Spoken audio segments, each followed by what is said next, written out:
Tony. Oh.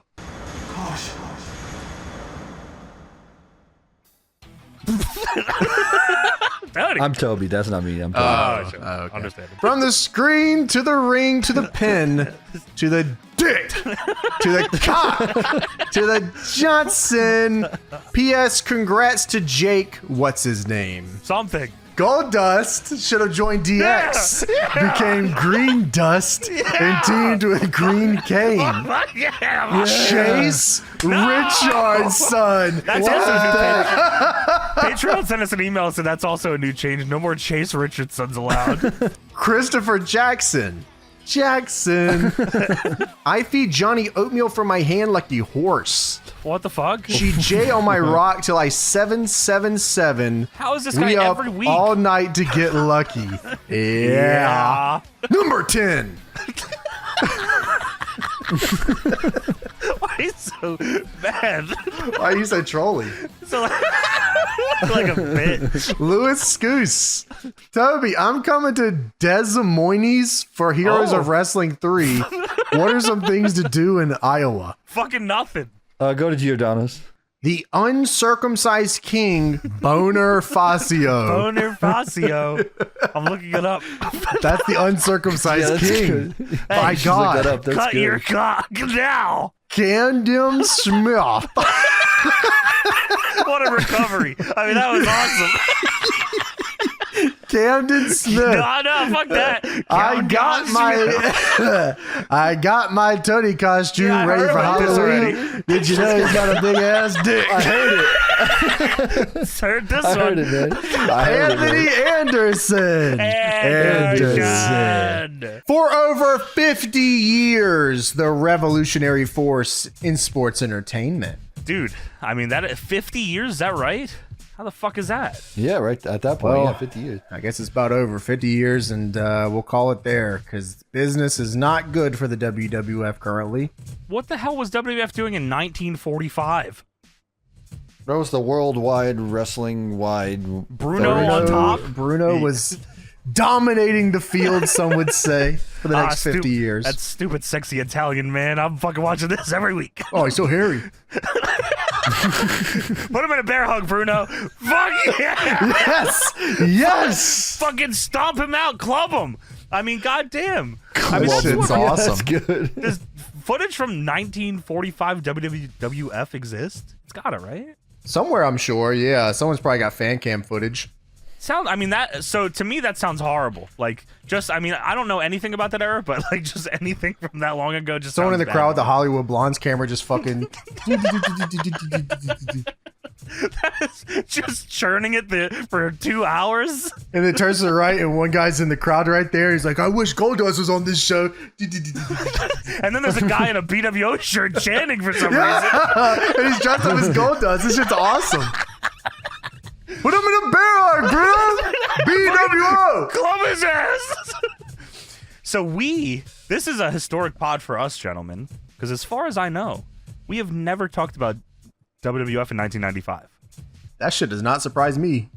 I don't think so. Yeah, I don't think We've so. talked about either. ECW and WCW from this time. In fact, last WCW, I think is the one that we did was 95, the fan interactive fucking main event one. That was sure, for yeah. sure. That was a 95 one a week after this.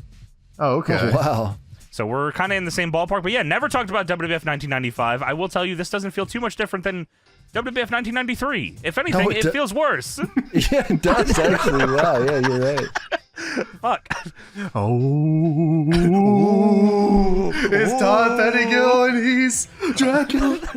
Hey, I used to like that Vega back in the day, all right? He was something. I mean, you got to give it to him, Tony. He's down to do whatever fucking dumb bullshit they ask him to. They say, dress up as Dracula and be Dracula. And he says, oh, I'll go. Dracula, let's go. I'm Dracula. So it's a Monday Night Raw pumpkin we're looking at here. A wolf howling in the background. And Yeah, there's a Todd WWF Monday Night Raw pumpkin they carved for shoot, I think, and then they filmed it. They zoomed which is in awesome. on it.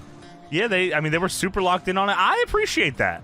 You know, Yeah, and, that was cool. Practical effects are still cool, you know. and jumping ahead a little bit, the little logo in the bottom left of the show all night is the WWF logo, but in a pumpkin. I mean, we like to have fun. This is for the family, all right? Of Everybody's course. tuning in. Entertainment! Yeah, they're tuning in. They said, "Oh, this is Halloween, right?" They're flipping to the 6 channels. They said, "Oh shit, okay." Mischief Night and Mischief Night in 1995. No one's in their house watching goddamn Raw. They're out egging cars and punching people.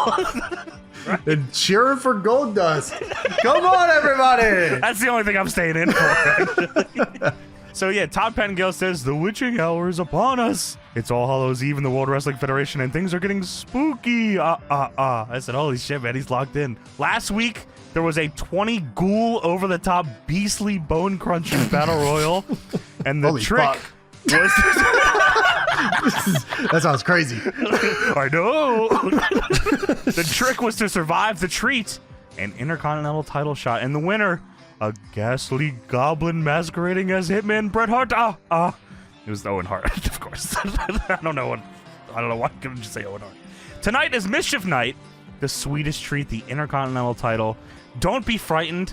It's not the Wicked Witch of the West or the Great Pumpkin Charlie Brown. It's the network television debut of Goldust. What a beautiful night, man. I mean, God, dude. History made on this night. I mean, this is one of the biggest debuts in sports and entertainment history.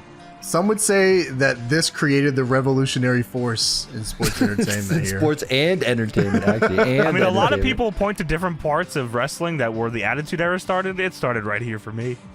Yeah, I mean, Todd Pettengill is Dracula telling me about the bone-crunching action of the Battle Royal. He should have really got into it. Fucking WCW sucks. You want to see something really scary? Here's WCW from last week. Here's the ghost of a good show on another episode. Oh, and Sting goes over. Fuck you, Hulk. Monday Night Raw 1995. We get the intro here. Wow.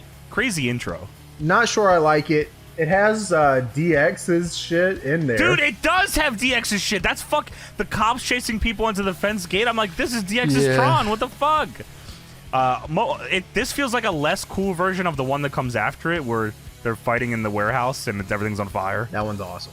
That Oh, one is this one fucking was awesome. this the one that had the helicopter too that they used for the Rocks intro? when I he think turned that's heel? right, Tony. I don't know if they showed that. I don't know if that comes later or if There or might be maybe I like a just missed V2 that. version of this intro though, but I do remember. Yeah, they used a lot of this B-roll for other stuff. DX, Yeah, this The is. Rock. They're on top all of kinds of WWF stuff. headquarters, and Shawn Michaels is dancing up there, and Michael Hayes is dancing. You think they Shane filmed Douglas- that? What? They That did B-roll? for real. Yeah, they did. Oh, they did the film the cops or the Just all of it. is that what you're talking about? I know Yeah, Shawn yeah, Michaels yeah. dancing on there. They had a real helicopter, and it was like super expensive to film that intro. Oh, okay. Yeah, I totally believe that. Yeah, yeah. I mean, there's some good shots in there. Like the What was DX it? one's pretty iconic, and there's Goldust at the end.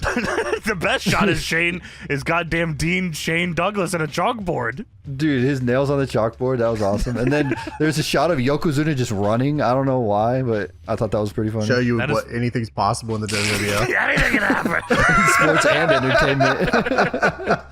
Sirens too, going crazy. Yeah. Yeah, dude. Wee, wee, wee, wee. Yeah, we come into the arena, man, and Vince lets us know right away that the ghosts and goblins are gathering here tonight. Welcome everyone to a very special Halloween edition of Monday Night Raw. You couldn't have figured it out on your own. There's fucking pumpkins and bullshit everywhere. Fuck you. I'm Vince McMahon. I'm dressed as a prisoner.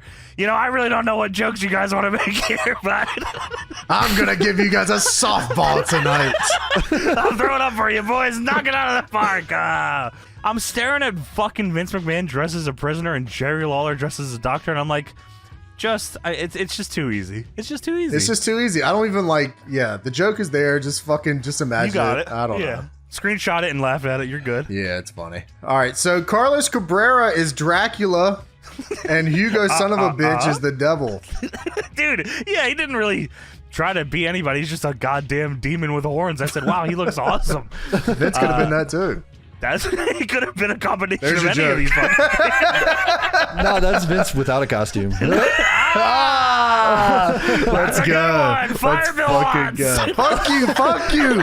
Fuck Get you. his ass out of here. Vince says Savio Vega will be meeting the bizarre Goldust. And Lawler says, yo, you got the audacity to call someone bizarre. You're just like that.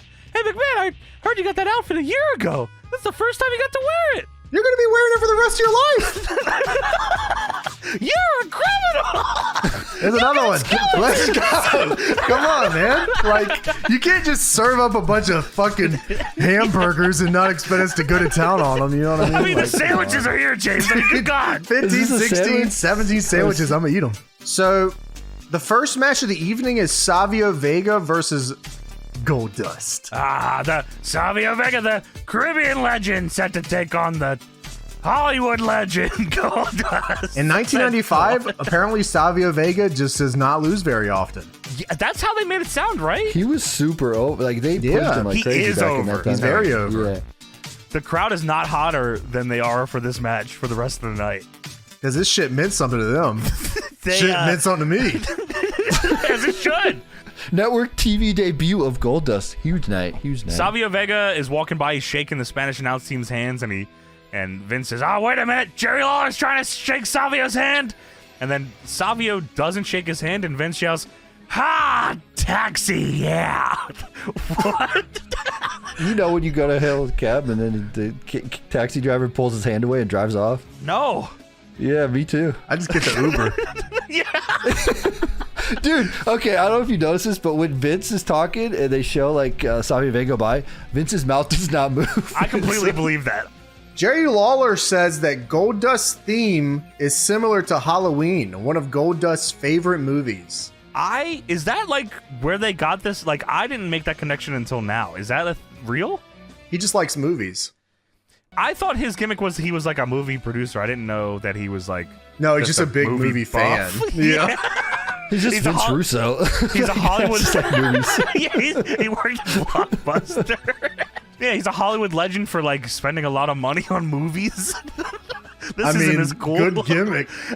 Dude, his home theater is pretty sweet. I mean, that's Goldust for you. I like movies. Oh, that's fucking me too. Oh, cool. I'm fucking No, that's dope. super relatable. Yeah, it's Thought I wear this Sweet. mustard suit. I don't And know a why. wig. Yeah, none of the movies that we reference here have anything to do with this look, but I'm a rocket. Fuck you. He was That's supposed to Bill look Watts. like. He was supposed to look like. What was it, Tony? It was like an Emmy or something. He was supposed to look like a Like the Golden Globe statue. Golden or whatever, Globe the or Emmy, whatever. Yeah, he was supposed to Oh, look like okay. one of those, like where you get an award for a movie or whatever. Sure. Like that was the idea here. Do you think he looked like that?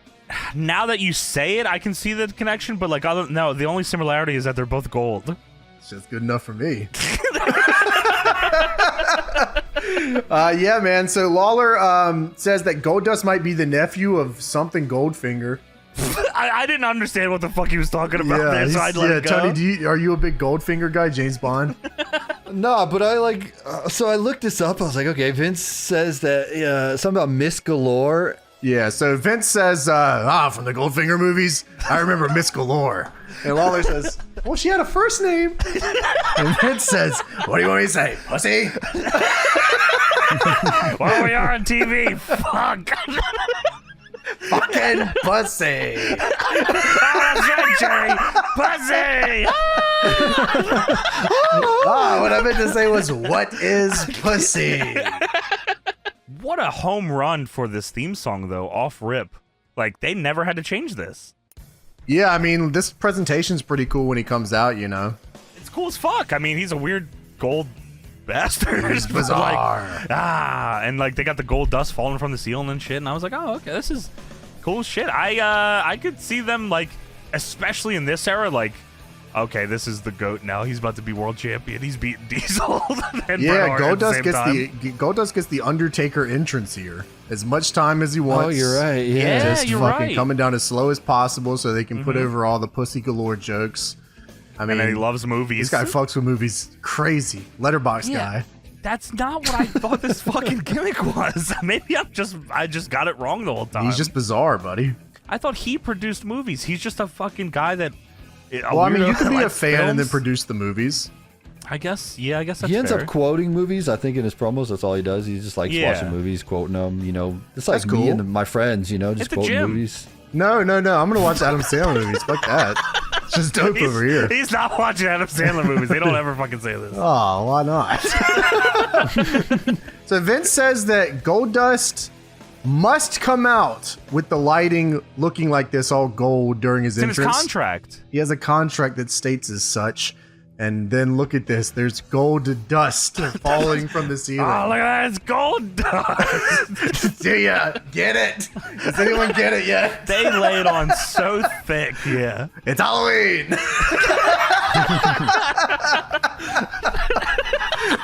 Goldust hot starts this match, puts the boots to Savio. The gold dust is still falling from the ceiling as the lights come on. It looks awesome.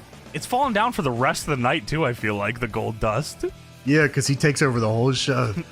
As he should. Goldust sitting here with the matte yellow attire. This shit looks crazy. He looks crazy. Dude, okay, it definitely is like, this outfit definitely goes through a ton of iterations, unlike the theme song, because, like, this looks absurd. He just looks like he's wearing paper. Lawler says that Goldust has to draw himself into one of those movies he likes so much. Oh, yeah, like, from The Exorcist, or Friday the 13th, or Frankenstein. And He goes, Vince is, I mean, he's like, it's so obviously written down here. Yes. Exorcist, Friday the 13th, or Mary Shelley's Frankenstein. What does Jerry Lawler know about Mary Shelley's Frankenstein? And what, would people not just know that he's talking about fucking Frankenstein? The other one. Have to be specific? Yeah, what? They got to deal with Mary Shelley. So Vince, of course, says that Goldust is all of those movies and so much more. What the fuck does that mean? Oh yeah, he's Goldust, bitch. They're recognized. He's the Exorcist. He's fucking Jason, and he's Frankenstein. He's Jason with the chainsaw. This guy's doing what? Sorry, that must be a Mandela effect. Chainsaw and a hatchet. These are not real things. Yeah, so right, Goldust throws Savio into the buckle. Just a buckle throw, just shoulder first, you know. And Vince says, "Oh my God, Savio will never be the same again." Dude, he does work the arm crazy here for the rest of this match. This is crazy. Yeah, it cuts to the crowd though, man, and this is where things really start to get real awesome. It's Halloween night, boys. It's time to stand the fuck up. It cuts to the crowd, and there's 4 fucking dudes. Let's go! Fully gold dusted out. White shirts as a Goldust rules on. I love Goldust. Pump in the air. Yeah, let's fucking go. Which is fucking nuts. I mean, this guy just debuted. They love this shit, man. Yeah, I mean, that is us. I mean, that is Deadlock right there. That is awesome. That is fucking awesome. That's his fan club. Jerry Lawler says Goldust has fan clubs worldwide, and that's just a small portion of the fan club. Dude, everybody fucking knows this guy. Are you Everyone kidding me? knows Goldust. Even then, they all knew Goldust. He showed up yesterday, dude. Yeah, I mean, how much time do you need? So Vince asked Jerry Lawler what his specialty as a doctor is. Oh, well, I'm a proctologist. And he adjusts his glove, and Vince's eyes go wide as shit. And Vince says, start at the bottom and stayed there, huh? It's just my profession, weirdo. You don't like fucking fisted I don't like you. What the fuck? Who else you want to fire? So That's just my job. Vince asked Lawler about him and Isaac Yankem and says that he said, was Isaac started in one end and Lawler works another? And Lawler says, I would have been a dentist too, but I didn't have enough pull. Yeah, so anyways, Goldust, very strange, very bizarre. Meh. Oh my god.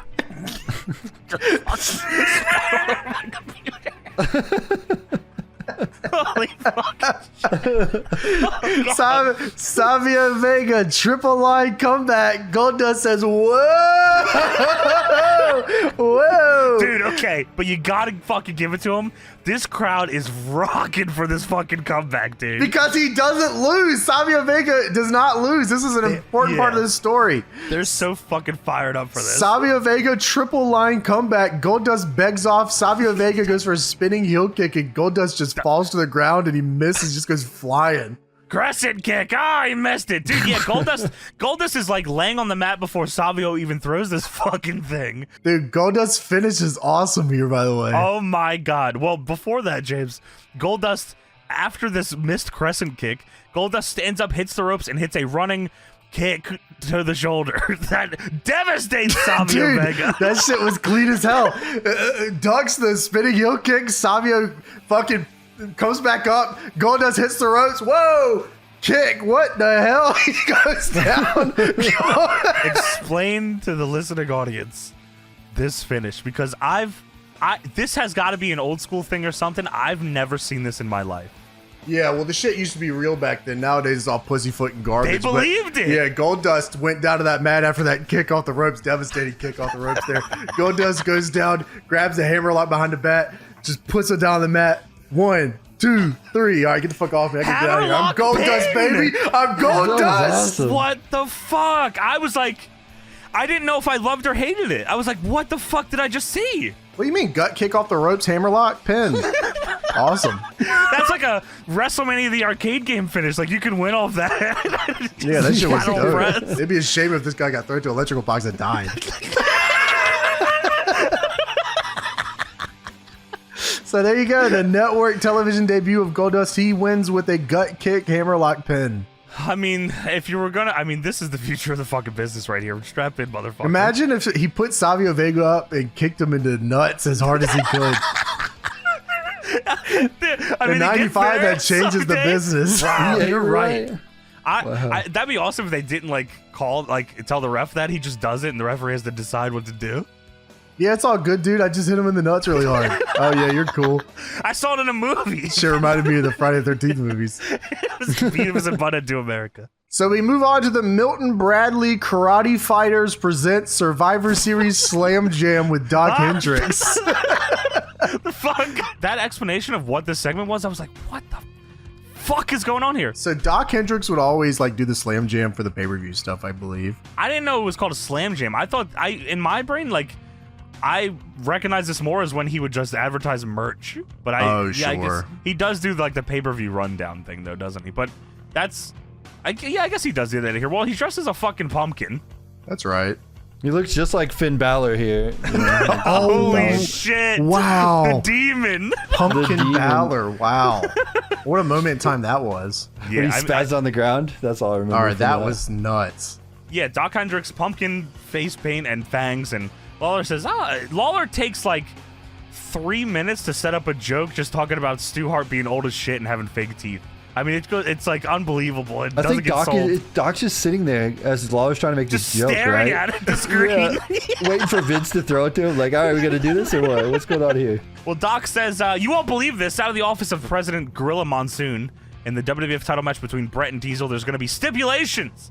The last 2 matches were ruined by outside interference, so no count out for this next one, no DQ, and no time limit.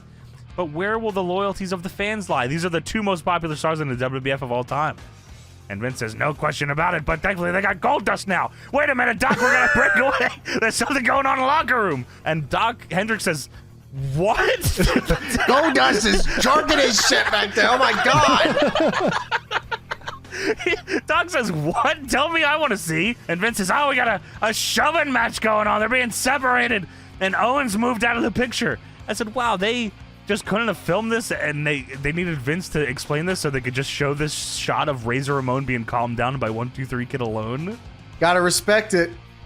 It's clever. I don't know why they couldn't have just filmed what they said. Yeah, you're right. Why the fuck did we have to not and by the way, 1-2-3 Kid's way of calming down Razor Ramon is by looking at Razor Ramon and saying, calm down, man. That's the best way to do it. So we go to a pre-tape. It's time for a commercial for the Karate Fighters. Did I know that when this started? No, I did not. Whoever's doing this voiceover sounds like a combination of JR and Homer Simpson. No, I can't do it. But that's what it sounds like. He says, Hakushi and Barry Horowitz culturally mismatched, and yet the best of friends, but not on this day. And they show Barry Horowitz and Hakushi just sitting next to each other, as you would sit next to somebody. Hakushi! Barry Horowitz. Why did they say Hakushi? Hakushi. Hakushi. Barry Horowitz. Yeah, I don't know. You're right. They were super. That's why I was like, I thought this was real. I said, wow, this is like a cool Yeah, angle, I didn't know it was a commercial until I just knew it was a commercial. So they're sitting next to each other just arguing about random shit. Barry Horowitz says, Babe Ruth. And Hakushi says, Sadar Haru O. I don't know who that is. That's what the caption says. I don't know if that's actually what he said. Captions are kind of fucked up this episode. They were. Barry Horowitz says cheeseburgers, and Hakushi says sushi. Barry Horowitz says Coke. Hakushi says Pepsi. He's on the right side of history there. Barry says, let's settle this in the ring. And Hakushi says, no, karate fighters. Barry Horowitz wanted to fucking fight Hakushi for real in the ring because he likes Pepsi. That's crazy gimmick here. But instead, they do a karate fighters match. And look at those authentic martial arts maneuvers. And Barry Horowitz wins the karate fighters match as the Red Ninja over the Dragon Kick. And Barry Horowitz post-match interview says, Red Ninja rules. And Hakushi says, 2 out of 3. So they go back to it, but they don't show us the finish. So I'm fucking pissed. You gotta wait till next week, brother. Tune Hell in. no. I ain't watching next week. Barry Horowitz started going off on a tangent. Why am I not on the fucking show? Just What cut the fuck am camera. I doing this here? This is fucking ridiculous. This is Hakushi. Are you fucking kidding me? You're You coming want up him with on the show? gimmicks for Al Snow, and I can't even get on the goddamn show. You fucking playing with my ass? I'm good enough to be on the commercial. I'm not good enough to be on the show. Okay. I ain't selling shit. I'm not selling for Hakushi or any karate fighters. I'm about to go to ECW. Fuck this. I heard New Jack's fucking trying to kill people. I thought maybe I'd head over there and see what's all Let me about. help him out. I can fill the void that is left with Jack being fired. Dude, I feel like these karate fighter fights, they like show them like they're like crazy as fuck, and then like every time it's always like a spin kick wins the fight. Every time. That's a sick ass move, Tony. It's the same thing. It's like That's a black Savio's mass every Vegas time. finish. Why would I want to do this with karate fighter little toys when I could go outside with a stick and just swing it around and hit somebody as hard as I can? Shit was just fine back then. Well, that's what I was doing on this Mischief Night in '95, James, instead of watching this Raw. I'm riding a bike off a ramp and just hitting my fucking head on the concrete. Oh, that was fun. Dude, there was a tree like on my block that I would always ramp off of and just eat complete fucking shit. I was watching Barney. They had Stone Cold Steve Austin, the Red Ranger. God. Jose Canseco. I love that. I love that. And whenever you were a baby, Barney was whatever you wanted it to be. You see that Barney episode, they had goddamn Jesus Christ on it. That was awesome. And I'd be like, oh yeah, I remember that one. They got Triple H. Baby on Bob. Barney. Wow. He beat The Rock. Youth vision. You can't beat it, man. No way. Hold on to it. Stay Yeah, there. really. If you still see the Red Ranger on Barney, like, just stay where you are. Cherish it. Cherish it. As long as you can. Next up, we get Marty Jannetty versus Joe Dorgan. Dude, do you know who Joe Dorgan is? If you look at Joe Dorgan for 4 seconds, you can tell who this is. That is the Swing Man, Johnny Schwinger. He looks, that is like, it's crazy, man. I Like, couldn't believe it. I Yeah. cannot believe it. He's been everywhere, man. He's like Terry Taylor. He's in every promotion all the time, ever. That's true. Hot Bod Joe Dorgan. That's his shoot name, Joe Dorgan. yeah, if you like just look at him, I guess on a CRT, you were probably like, yeah, that's fucking Joe Dorgan. But like, we got we got the 95. crazy monitors right now. So I looked at his face. That shit looked AI upscaled to me. I said, that is the Swing Man. Are you kidding me? Look at this fucking guy. Yeah, fucking man. Marty Jannetty got fired the last time we watched this fucking He should WWF. get fired again. That was 93, right? Yeah, how's he back? Get the fuck out of here, Well, he's going buddy. against Joe Dorgan, so you know. Joe Dorgan. Joe Dorgan is back again. Marty Jannetty runs out of here with a bunch of Slim Jims attached to him looking like a smacked ass. I hate this fucking guy. I mean, like, has Marty Jannetty ever had a good fucking match? I mean, fuck? to be blunt, the Rockers should have killed that territory. The fact that they were able They to should have killed the survive. Rockers. They were able to survive is Yeah, man. Like, unbelievable. it's fucking unbelievable. And they fucking fired Marty Jannetty. They were done with this shit. Then they bring him back, and then they make the new Rockers with the goddamn Al Snow. You gotta be I fucking playing with my ass here. forgot. What the fuck is going on, man? Dude, okay. Marty Jannetty. Like Marty Jannetty, I don't get a lot of time to watch this guy, right? So like Maybe I he's only get good. to watch him when we watch these episodes, Yeah, right? sure. And like he's swinging some real low batting averages, boys. I mean, this shit is it's pretty bad. It's pretty dire. He has no moves. How the fuck is that? I thought the Rockers were the moves guys. Everyone's mad. These Sean young, was the moves guy. Yeah, maybe you're right. These young fucking flippy dudes. Marty Jannetty's goddamn rest holding for this whole match against George Dorgan. Dude, Joe Jorgensen, like, was I just putting the work in. I mean, Johnny Swing, I mean... That's George Dorgan. Put some respect on it. Dude, I mean, John Duggan. Joe Dugan. If Bill Watts is still here, he would have pushed the shit out of this dude. Dude, that's Joe Dugan. Holy shit, W. USA, Joe Dugan, yeah. No, look, all right. Johnny Swinger, like, obviously the way that they set this shit up on WWF is Marty is like the act, so he gets like the entrance and he gets the attire and he looks nuts and they put him over. But like realistically in the ring, like Johnny Swinger kind of stole the thunder here for a minute. Hell like, yeah, he looked good great. Bumper, He's got a good look. Seller. Yeah, look good. Yeah. We get a crowd sign that says Jerry Lawler Fan Club. Ah, my fucking fans are here. My fucking fans. MTK. Shut up, my fucking fans. You know I fucking love you guys. Block 20. Fucking doctor. They announce He's nuts. They announce on commentary Isaac Yanksum versus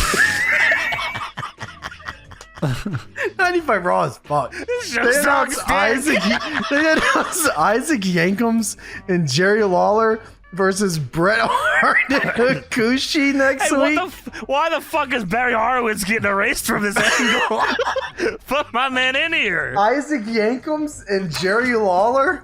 This week to build this match, Jerry Lawler's on commentary as a proctologist. Yeah, you know, because I'm fucking gonna fist his ass. And I'm looking at Marty Jannetty in the ring. Yeah, dude, just looking like a bunch of streamers. I mean, I hate this fucking guy. Dude. So Marty Jannetty trying his hardest to put on the worst match I've seen ever. He's succeeding. he's digging back into the 93 Raw pocket and see if he can find a shittier match. I hate this guy. And then Marty Jannetty goes up top. I'm like, wow. No, hold on. What about the snap married chinlock? Oh, yeah, dude, man. He does it like 6 fucking Let times. that man hit that snap married chinlock. Dude, 6 fucking times during this. I mean, there's legit nothing to talk about during this match. Like, no. It's unreal. The only thing to talk about is this fucking finish where I was like, wow, George Dorgan is fucking in like past the middle of the ring. Marty's on top. I'm like, he's about to go fucking X Games on this top rope. Marty Jannetty does super fly fingers. I said, oh, fuck, yeah, all right, I'll take a goddamn splash. Marty Jannetty jumps. And it's like the second he gets into the air, wind starts fucking pushing him around in his body, just fucking he ragdolls, and then he just hits a shitty fist drop. You know what Terrifier when Sienna grabs the paper and her dad goes into like visions and shit? Yeah. That happened to Marty mid-air. He jumped off the top and saw Sean beating his ass relentlessly. Saw Sean coming down as God. Oh, dude. Yeah, any ounce of Marty doing anything cool, he immediately gets fucking Sean vision. Sean totally sucks. Anytime he goes on the top rope, he just sees God shot going down the entrance. Oh, what the hell? Dude, he fucking does a super diving shitty fist drop, and George Dorgan kicks out at 3.1. This is my goat. King, Johnny Schwinger. Dude, Marty Jannetty comes out of his visions and he sees Jerry Lawler. He says, I guess Memphis fist drop will work. Holy shit, dude. I'm surprised Jerry Lawler is down. I was like, what the fuck? I'm working next week, asshole. So Jerry Lawler says, Jannetty pulled his tights, I saw it. And then it cuts to him with the shittiest little glasses on at all times, just smiling at the camera. What the fuck am I watching here, man? Says, well, how did you see anything? You can't see anything with those glasses. Oh, why don't you go to fucking jail, you fucking creep? Oh, this shit sucks. Dorgan rules!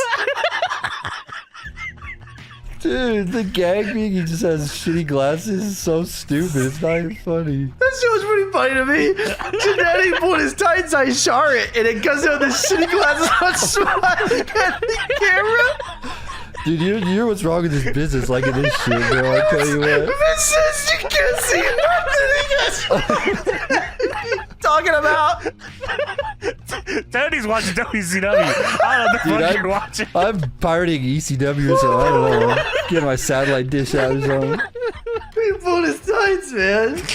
So they run down the tag team matches happening next week on Raw. Hakushi's trying to make amends with Brett, and Jerry Lawler's teaming with Isaac Yankems because he's a doctor. And Marty Jannetty has another match somehow. No! If you like what you saw this week, you're gonna like it again next week. He's fighting the fucking British Bulldog. And just to get you prepared for this match. No! Here No! is arguably the worst fucking in-ring segment I've ever seen in my life. No! Vince is in the ring as a prisoner. Very funny. He doesn't even take it off. Like, just take it off. They're talking about suing you. Hey, it's Halloween! Dude, he's clearly got like a suit jacket or something underneath it. So Yeah, dude, Tony. Jim Cornette is here with a fucking lawyer, Clarence Mason, and they said, we're going to sue you and Gorilla Monsoon. And he's just sitting here in his Halloween outfit. Yo, take that off. Gonna wrap it up, or? That is long, huh? Dude, they legit do that. Yeah, so Jim Cornette is here with the British Bulldog and Clarence Mason.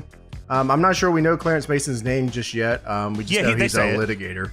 So Jim Cornette basically complains that the British Bulldog should be given another title shot after the disqualification finish in the WWF title match at In Your House. This is actually a good angle, by the way. I actually like this angle. Sure, I mean, if litigation exists in your kayfabe world, then this is an alright to do it. Sorry, the issue that they have with the wording of the stipulation. Oh, sure, yeah, that was good. Yeah, well, I mean, to enforce it, you have to have litigation, so I guess it's like a catch-22, like, I guess gotta so, do sure. it, right?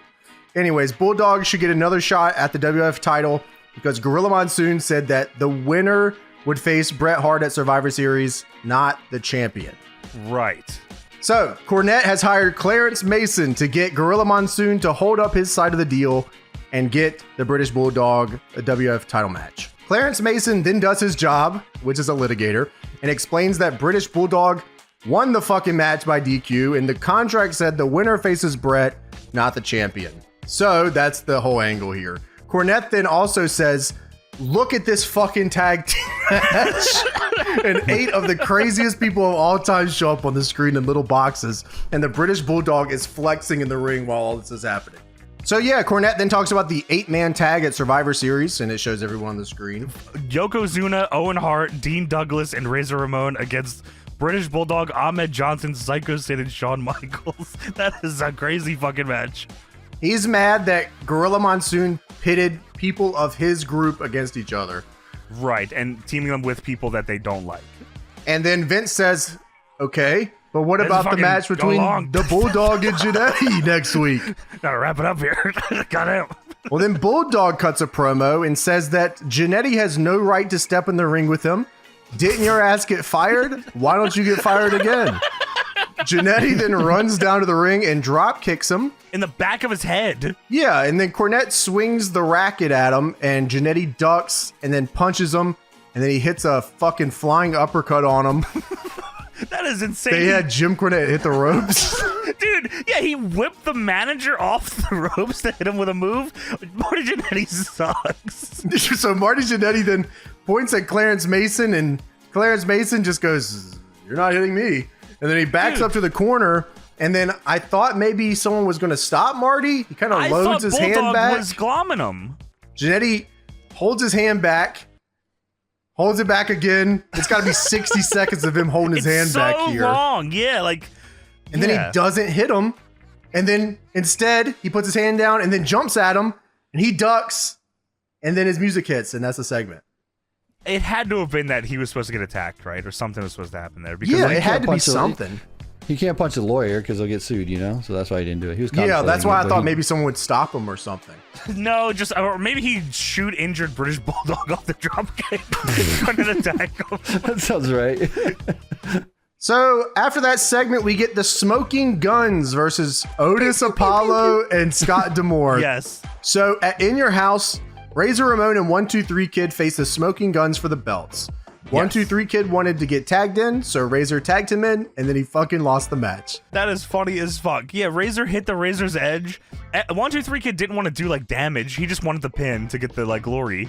And then Billy Crucifix pinned him out of a pin and won. And then 1-2-3 Kid threw a temper tantrum and drop kicked Bart Gunn over the top rope and just hit a litany of kicks on Billy Gunn and bumped him to the floor too. Yeah. Okay. I mean, that's yeah, sure. Cool to me. He's frustrated. I'm okay with yeah, that. Sure. Okay. Frustrated little child man. Yeah, I mean, he's frustrated not, little number guy. He is the kid, James. He is the kid. He's the number boy. Yeah. So number boy. Hey, number boy. You lost me the match.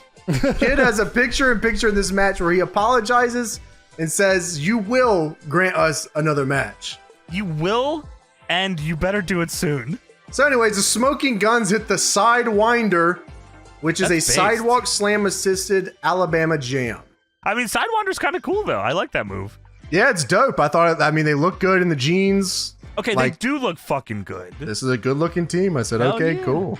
They get crazy lights and shit. Bang, bang, bang, bang, bang. Right? Yeah. They get all the shit. Yeah, they fire off the guns and shit. Yeah, and you know what? I fuck with goddamn Apollo and D'Amore. Whatever their first names are irrelevant to me.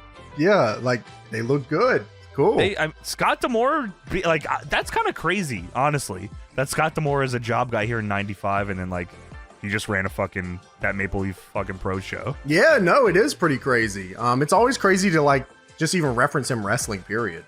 Yeah, you're right. He's just always been the Team Canada like manager to me. We saw him wrestle in TNA too as manager guy against fucking Dusty Rhodes. Yeah, you're right. Which was probably like a dream of his, I'm sure. Also weird. Scott D'Amore, like I said, did the Maple Leaf Pro show. Also on that show, Johnny Schwinga. Johnny fucking Schwinga. Were they in Canada here? Is this Canada? Is that where they're at? Manitoba, Canada. Oh, that makes sense. Yeah, that makes sense right, why they were enhancement guys here. Nice. We fucking worked it out.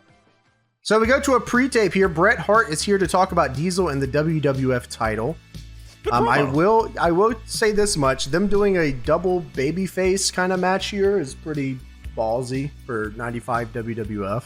It is fucking ballsy for sure, especially doing that right after seemingly Diesel getting booed. Yeah, probably sure. Because they were doing this already. Like, I guess they must have just did this, right? And that's why they had a brawl with him and Diesel, and then they got fucking booed. Which, I mean, I guess you gotta respect them for staying the course because they obviously have a plan here. But that's a tough one. That is a fucking tough one. I don't know if.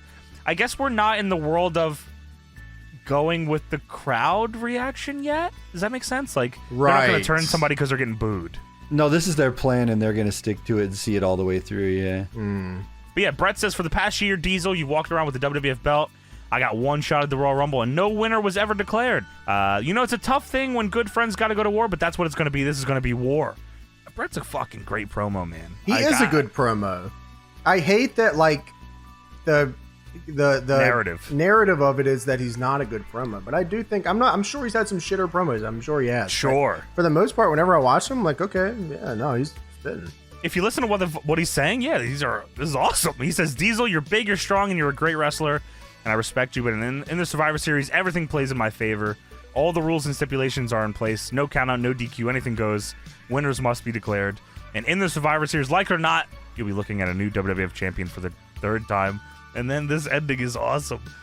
Bret says, big boy, meet the truck stop. Oh, my God.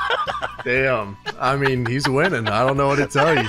He's got to fucking win. Meet the truck stop. You're goddamn right. So we get a commercial for the WWF WrestleMania, the arcade game. That game is hard as fuck, man. It is. I mean, it is a quarter eater. I played that last year, maybe, or a year before. That time is fucked up in my brain.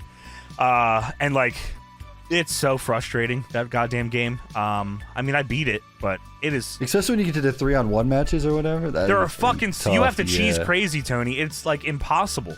But yeah, like, I mean, I have a soft spot for those games. They were cute. You goddamn Yokozuna hit you with a goddamn turkey leg. Dude, that was awesome. Yeah, Sick as fuck. they usually have these at like barcades. Yeah, sure. I see them at that's barcades right. a lot, and I always try to Yeah. play it, and it's just fucking difficult, man. It's hard as Yeah, fuck. it's definitely not easy. And they, I think it was this game, or maybe it was in your house that the WWE Vault put out a video on showing like dudes doing mocap for it, which is Oh, that's just cool. funny Oh, as yeah. shit looking. Yeah, Dude, I always remember the poster for the arcade game had Bret Hart giving it a sidewalk the slam. sidewalk slam to the arcade machine. Yeah, That was awesome. that's That was awesome. so cool. Yeah. So Owen Hart makes his entrance for the main event tonight, Yes. and Barry Diddley-ski.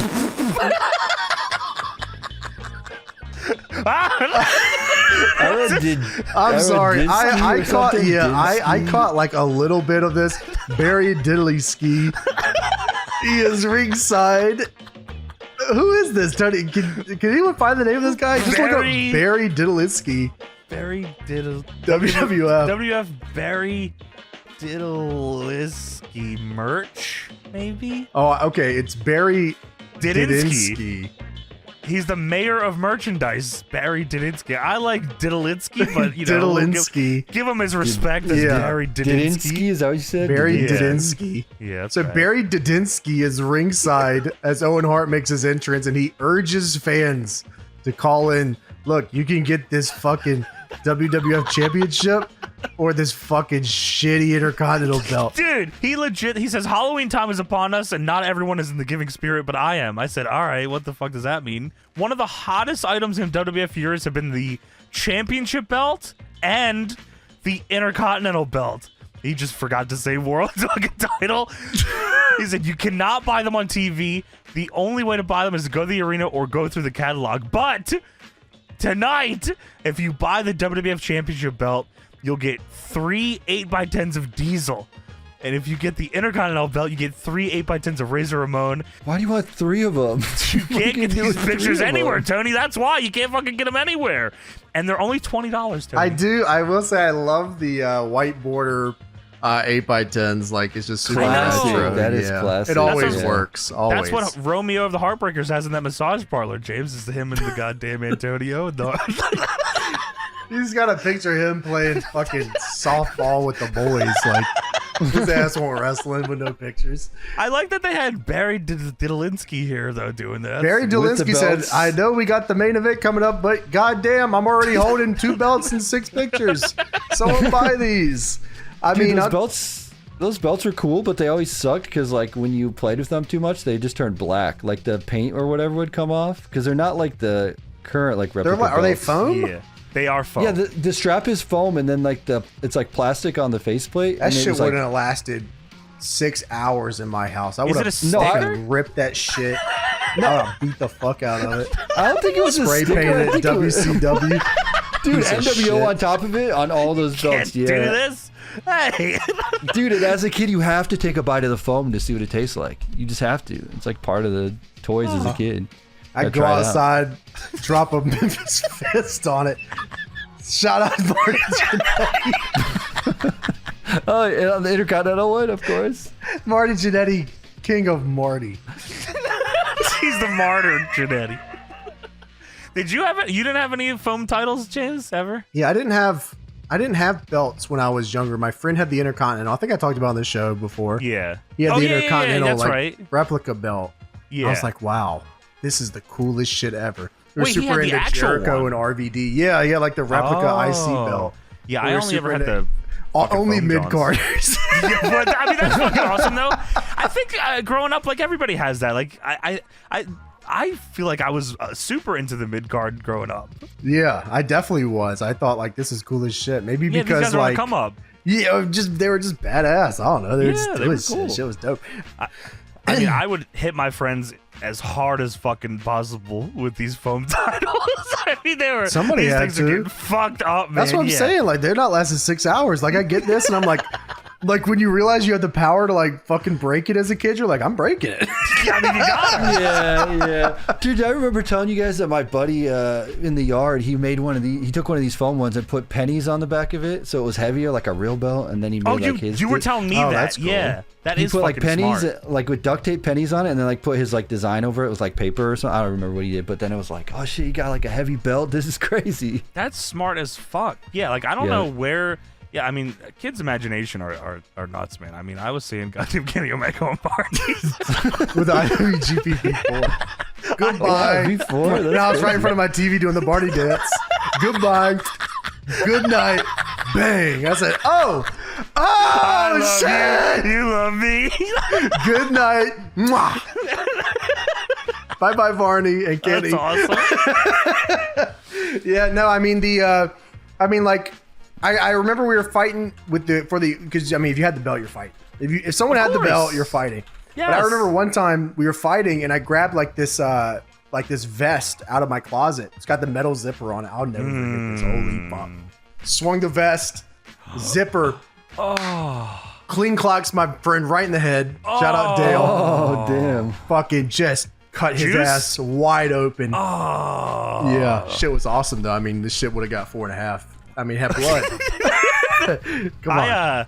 For some reason, I hit my buddy in the back of the head with a frozen water bottle. I mean, that made the fucking gnarliest sound I've ever heard in my life. You could have killed that guy. Yeah, I mean, it was you would have fucking fucked up. What the hell? I mean, it wasn't like I Triple H'd it. You probably just don't think about it. Yeah, at that age, you're just like, whatever, it's water. Triple H'd it. Yeah, I did. Well, because it was my sledgehammer. Wow. Yeah, and Triple H would hit people for real, of course. Shawn Michaels with it. So it goes to a pre-tape. It's Paul Bearer, and he's at the cemetery. Mabel, you son of a bitch! What you did to my Undertaker, you sat on his fucking face! Should hurt it bad! And now the Undertaker, who probably would have been the best part of the Halloween episode, now we got fucking Goldust! He took his spot! Vince says, oh my goodness, Paul Bearer. Well, Paul Bearer, by the way, online, America Online, of course, tomorrow, 11 Eastern. Everyone wants to talk to Paul Bearer. Is that right? My name's Percy. Here, I'm on America Online. I'll message you, Paul Bearer. Hey, fat boy, fuck you. Sorry, no question. Fuck you. So we get to the featured bout of the evening. Owen Hart with Jim Cornette versus Razor Ramon for the Intercontinental Championship. Owen Hart won this opportunity by winning a 20-man bone-crunching fucking slapaganza fucking battle royal. Oh, yes. So Razor rushes the fucking ring at his entrance. He's not waiting for anything. Hot start. Just throws Owen to the outside. Dude, what I loved about that the most was Razor has the IC title around his waist. He's fucking G'ing up in the aisleway to rush the ring at Owen. He takes his chains off, but he keeps the belt on. Like, the chains were more important to take these off. Yeah, so I'm excited. The more and more we watch Razor and things of that nature, I already knew with Owen we were going to at least get something worth watching, which I can't go out on a limb any more than we do every single time we talk about Owen or Brett or anybody, but that is such a good thing to have, is when you know you see somebody and you know you're going to get at least something good. That is so important to wrestling.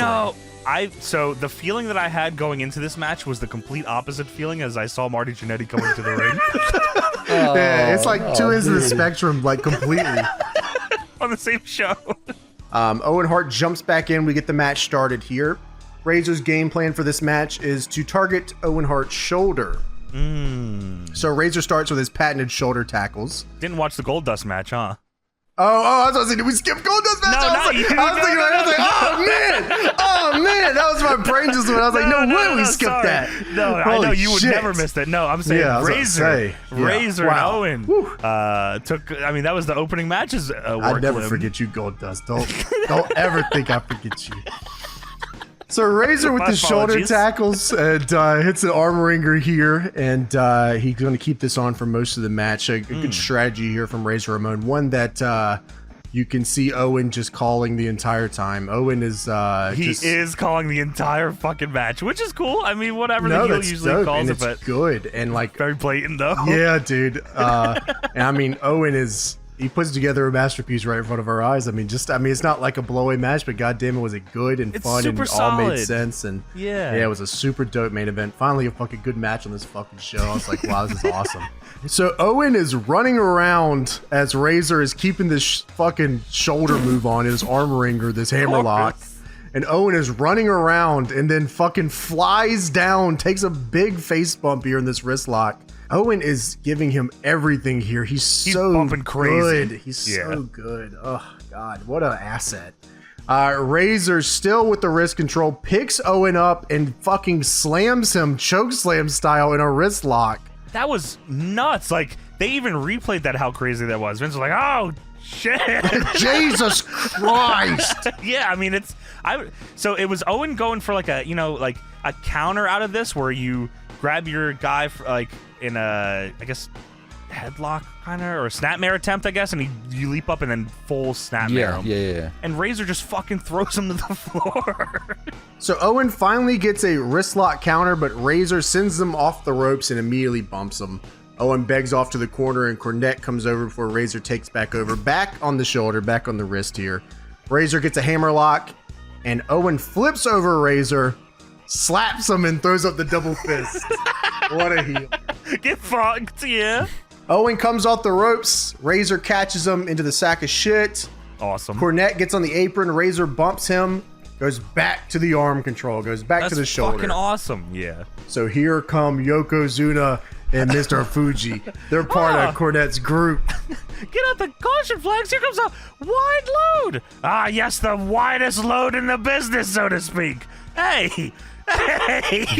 Well, remember the 500-pound Yokozuna. What the fuck are you talking about? Leave him alone. Big fat son of a bitch, ain't it? And dude, yes, Yokozuna comes down and Cornette immediately powders to him and he holds his eye. He says, he hit me in the eye. Yeah, Cornette cries by his eye. He's like, my eye hurts. My fucking eye. We come back from commercial. Owen tries to flip over Razor again, but this time Razor just drops him on the shoulder he's been working on. Owen is just calling all of this just directly on the screen. It's so fucking funny. Dude, on a CRT, no way you can see this shit. No, like, no way. Is clear as day. Yeah, it's actually like pretty cute. It's like nice to cool. see. Owen finally throws Razor over the ropes and gets some time here. Owen hits a baseball slide, then jumps off the apron to the floor with an elbow and shouts, dude, "Woo!" I don't know if I imagine I was getting worked, but Razor hits the guardrail on the baseball slide and immediately grabs his mouth. I said, wow, he either really got fucked up there or he's the best seller ever. They say on commentary, I think he lost some teeth. That's awesome. So Owen hits a missile drop kick off the top here for a 2 count. Yes. This is the equivalent of a burning hammer kick out nowadays, just so everybody knows. The crowd was there for it too, like, oh, fuck, he kicked out of it.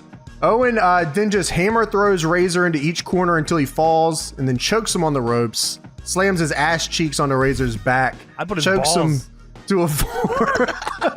He doesn't go Jarrett style where he uses one leg.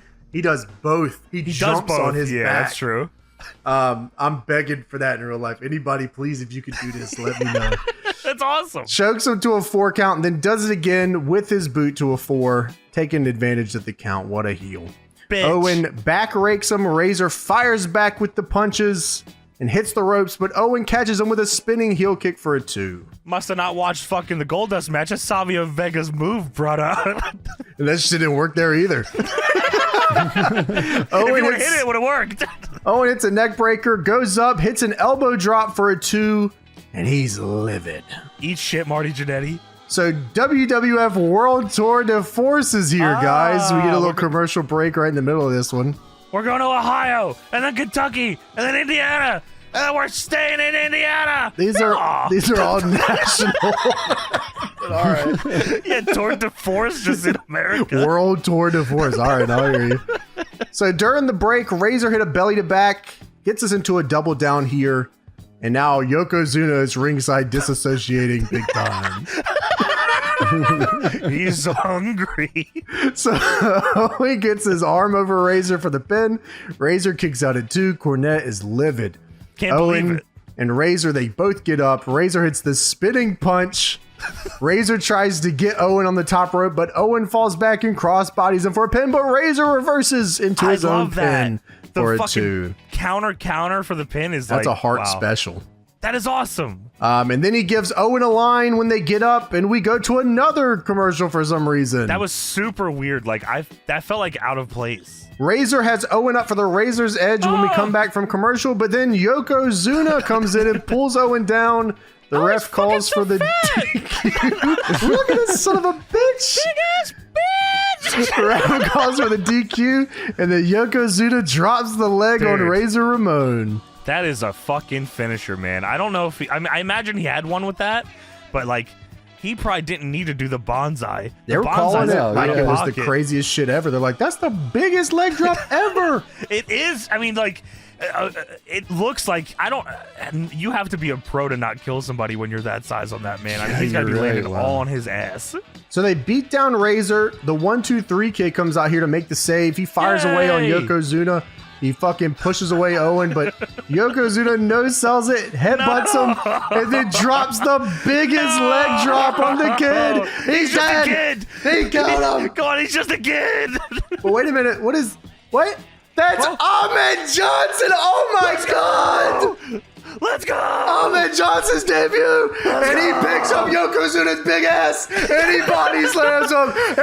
Ah! Okay, so I didn't even have that in my mind because the crowd is so fucking fired up for him when he comes in and when he slams Yoko. I was like, oh my God, he's like over his shit.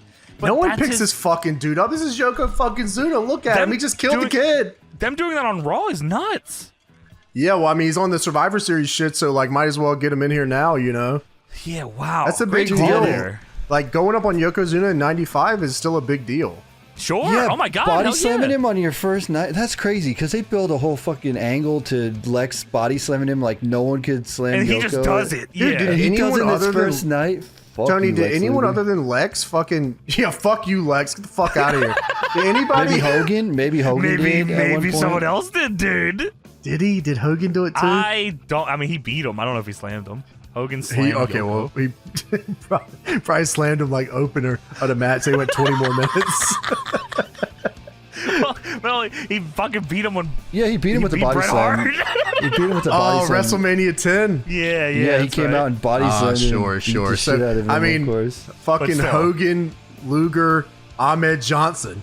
I mean, Yeah, there's the Mount pipeline. so three of 'em. normal man Ahmed Johnson is here. Huge as fucking shit. I mean, this guy Yes. is massive. And picks Yokozuna up and slams him. The crowd goes Huge pop. nuts. Yeah, huge That fucking is crazy, pop. though. I can't believe they let him do that in his first night, too. That was fucking awesome. So the British Yeah. Bulldog is here, but Ahmed sees him and he backs down. That's huge. Backing Dude. down from fucking okay. Bulldog could have just ran in and started fighting him, but they said, no, you're afraid of Ahmed. I was like, oh, wow. That's awesome. And we're all out of time. They don't say that, but yeah. But the show does end with Ahmed's the guy.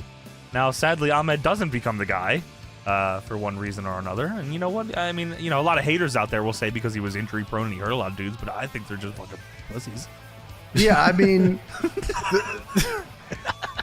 there was no way he had any chance. Like, he came into a business that was failing.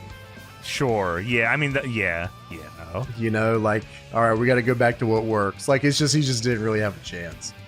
Sadly, no. But him and Goldust do have an angle. And that's, I all mean, that really matters. God Sorts did. of- All that really matters. Yeah, so, shoot episode. Halloween. Okay. I mean, thank God for the main event.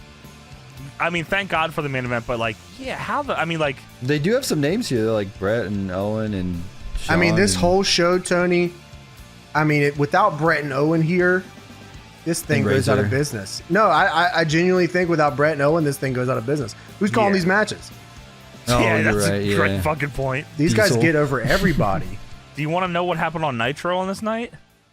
Sure, yeah. Eddie Guerrero beat Sergeant Craig Pittman in 5 minutes.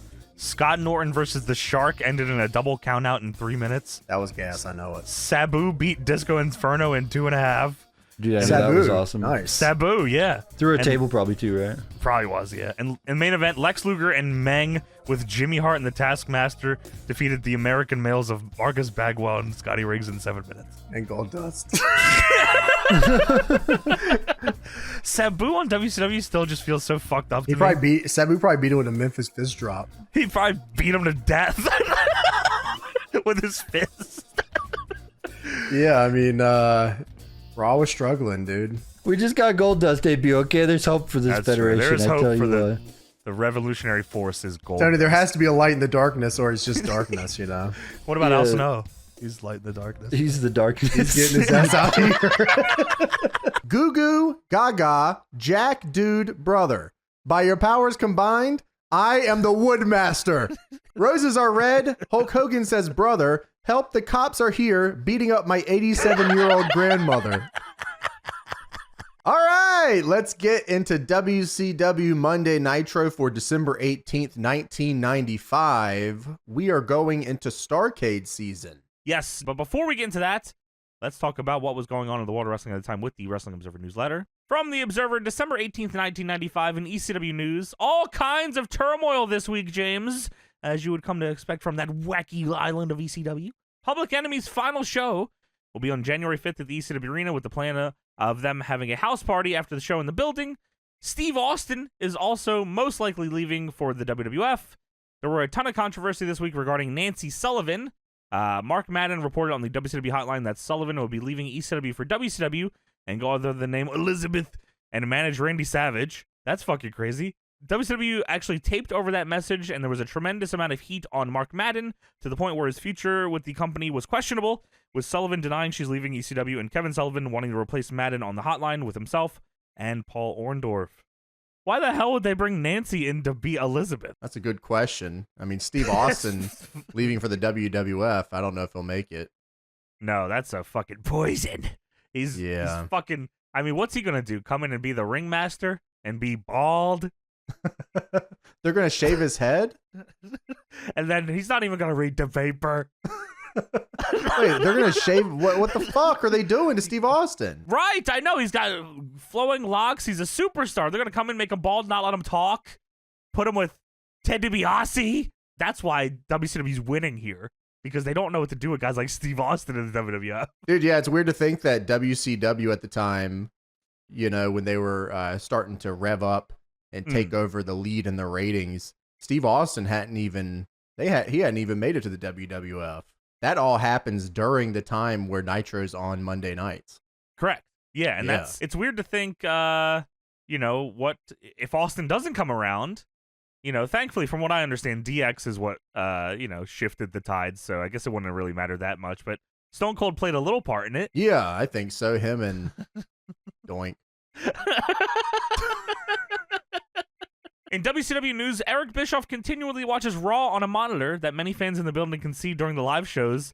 So if he acts distracted, that's why. I mean, I don't think there's anyone that would be surprised to hear that, you know, they have a fucking screen on with Raw during the show. But Bischoff is out there as on commentary. Fans can see him watching Raw during the show. Got to keep an eye on the competition. Yeah, you never know when to switch a match, right? Like, they might send Billy and Bart Gunn out there, and who knows what that's going to fucking do. Who knows when Aaron Ferguson's going to shoot on somebody. Mike Bell might have something to say this week to Barry Saturn. So here's a back-to-back one for you. The Bushwhackers, this is WCW as well, the Bushwhackers are supposed to come in as Luke and Butch from Down Under because the WWF owns the Bushwhackers name. Meltzer says, I have no idea why. If they meant anything, Wooden Titan, which desperately needs anything, still use them. So we're at the part here where WWF, Meltzer thinks, is so desperate to keep talent. And listen, I fuck with the Bushwhackers. I love the entrance. I love the lick in the head. I love all the business. He thinks that they are desperate to keep the Bushwhackers. That's how much WWF is getting fucked here. Yeah, I mean, the Bushwhackers and the Beverly Brothers had a fantastic match we watched, I think, at the Royal Rumble. Either that or Mania. Regardless. Yeah, one of the two there. No, that match was horrible. Oh, was it? Yeah, that match sucked ass. Ah, damn. Well, continuing on with Bushwhacker news from the Observer, December 26, 1995. It appears the deal to bring the Bushwhackers in has fallen through as they were still under contract with WWF. Well, fuck. The Bushwhackers just fucking forcing WCW to illegally negotiate while they're still under deals. And now they're staying in the WWF. Who knows what could have happened if Luke and Butch from Down Under would have joined the NWO? Yeah, I think a lot of people were thinking that back then too, just to see what would have happened during World War III when the Down Under team came in and then did the taunt and then immediately got thrown out. Nah, they would have been in the final 10, and Hogan would have decided that they are the last two remaining, and Hogan has to fight up from the Bushwhackers because he knows we can make some money with them, and they'll lick his bald-ass head, and they'll start hulking up, and then he fucking noggins them, and then he throws them both over. And we have a very exciting end of World War III. He would hit their heads, and they would go to opposite directions and do the taunt over the ropes on opposite sides of the ring. Oh, you see the vision then. And the building would start to melt down from how nuclear it got in there. Ahmed Johnson would start shooting bazooka rockets at the doors. Had to pull the fire alarm, man. It's getting crazy in this bitch. You know, instead of sending DX to the front doors of WCW, they should have definitely sent Ahmed with the bazooka like he did in the intro of fucking Raw. I think that would have got a lot more business done. Yeah, I mean, they definitely could have just dropped bombs on the building. Yeah, I guess, you know, if we want to take it super literal, they could have just killed everyone in the building. That's true. Dude, I'm like 2 for 2, and like we're on the same page. This is fucking awesome. There's only two options here: is bomb the building like the intro to Raw is War, or send the Bushwhackers.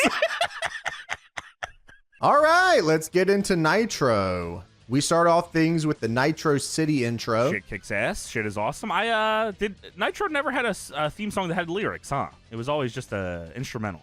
Oh, I guess that's right. Yeah, unless you count like the later years where it said Raw. Yeah, that counts as lyrics. Oh, okay. Well, I guess if SmackDown's first theme counts as lyrics, then that would too. Yeah, but I mean, I love the Nitro City. I mean, it would have been very cool to see in a video game or something, like if there was like a ring like out in the city or something, you know. Sounds like something would be like a 8-bit game or something, you know. Oh, that is yeah, you're right. Or I would fucking Backstage Assault not having Nitro City actually is pretty ridiculous now that I think about it. Yeah, that would be sweet though. Like I'm just thinking now in my head, like a ring in the city, like right up against the wall, and you could have stuff like projected on the wall and that like the Luger shot. Yeah, and that blown out like street light and stuff. Like it would have been very cool. They can do that in 2K27 with the island. Right. You like that? You like that? What about that WCW game? What one was it? Thunder, where there was a big beehive. Very similar. Oh, well, dude, Thunder also you could wrestle on the moon. There's a lot of crazy shit in that one. Yeah, which is very, very, very underrated. I mean, golly, I love that game. Yeah, dude, that game sucks. But the arenas you could pick in WCW Thunder, the game, were fucking awesome. You could wrestle in the farm, which had a big barn, and you would make the entrances out of the barn. You'd wrestle on the moon, like we mentioned. Yeah, there was a lot of the beehive fucking one. The beehive's the funniest one to me. Like, they sat around and said, yeah, make the beehive arena. And not one of them said we should make the street that the Nitro intro is on? Absolutely fucking not. Like, not only that, they didn't make, like, Hollywood for the Thunder deal or anything. Oh, yeah, you're right. Yeah, just make the beehive in the moon. Let's go to fucking Mars real quick with this one. Put the aliens up there. Oh, shit, yeah, we can do that. Yeah, so, I mean, we kind of kicked the show off immediately with the Madusa deal. Dude, okay, I didn't anticipate that it would be this early. I guess, they were trying to grab, I imagine word of mouth via the telephone, or maybe, there was internet here, too, maybe a little buzz to start the show that would feed into the rest of the show. But we have a shot here of Bischoff, Heenan, and Mongo. And Mongo has Pepe, and Pepe's in a little sombrero, a little crazy little dog. And the red bandana as a mask. Dude, yeah, so covering up the face because he's about to go rob a bank, I guess, Nick Gage style. So Bischoff says we have a loaded show. And you got the 7-foot forward, the Giant. He's challenging the WCW World Champion, the Macho Man. That's your main event, and I'm already fired up. That sounds sick as fuck. Yeah, I actually didn't know what to expect here. Yeah, I love both those guys, so like hearing that match was happening, it sounded pretty sweet. And Mongo says, Mr. Savage, stay away from that chokeslam, my friend. But first of all, hey, look at this little guy here. He's excited. He's talking about Pepe. He was about to go into just a rant about how kick-ass Pepe was, which was then rudely interrupted by Alundra Blaze, who is, of course, the current WWF Women's Champion. And she walks up, she has a mic, and she says, "All right, can it, everyone?" Which is very rude. Pepe had a lot to say. He was about to go into a diatribe about the main event. Medusa comes up off screen and says, "All right, does that dog have a hat? Holy shit!" Who is this? Oh, this is Pepe.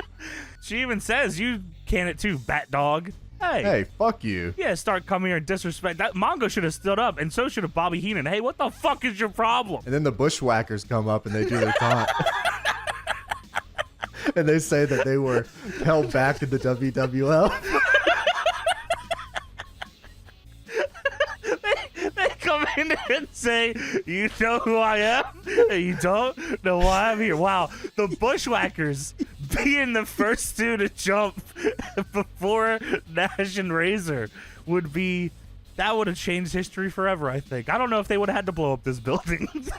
The Bushwhackers come in and do their taunt. They say into the microphone that they were being held back in the WWF, and when they're here, they're going to be playing with the big boys. And then they put the mic down, and then they do their taunt, and they leave. They go, "Hey!" And nothing changes whatsoever.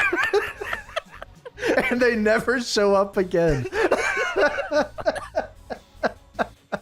So Alundra says, "I am Madusa, always have been Madusa, and always will be Madusa. And this is the WWF Women's Championship belt."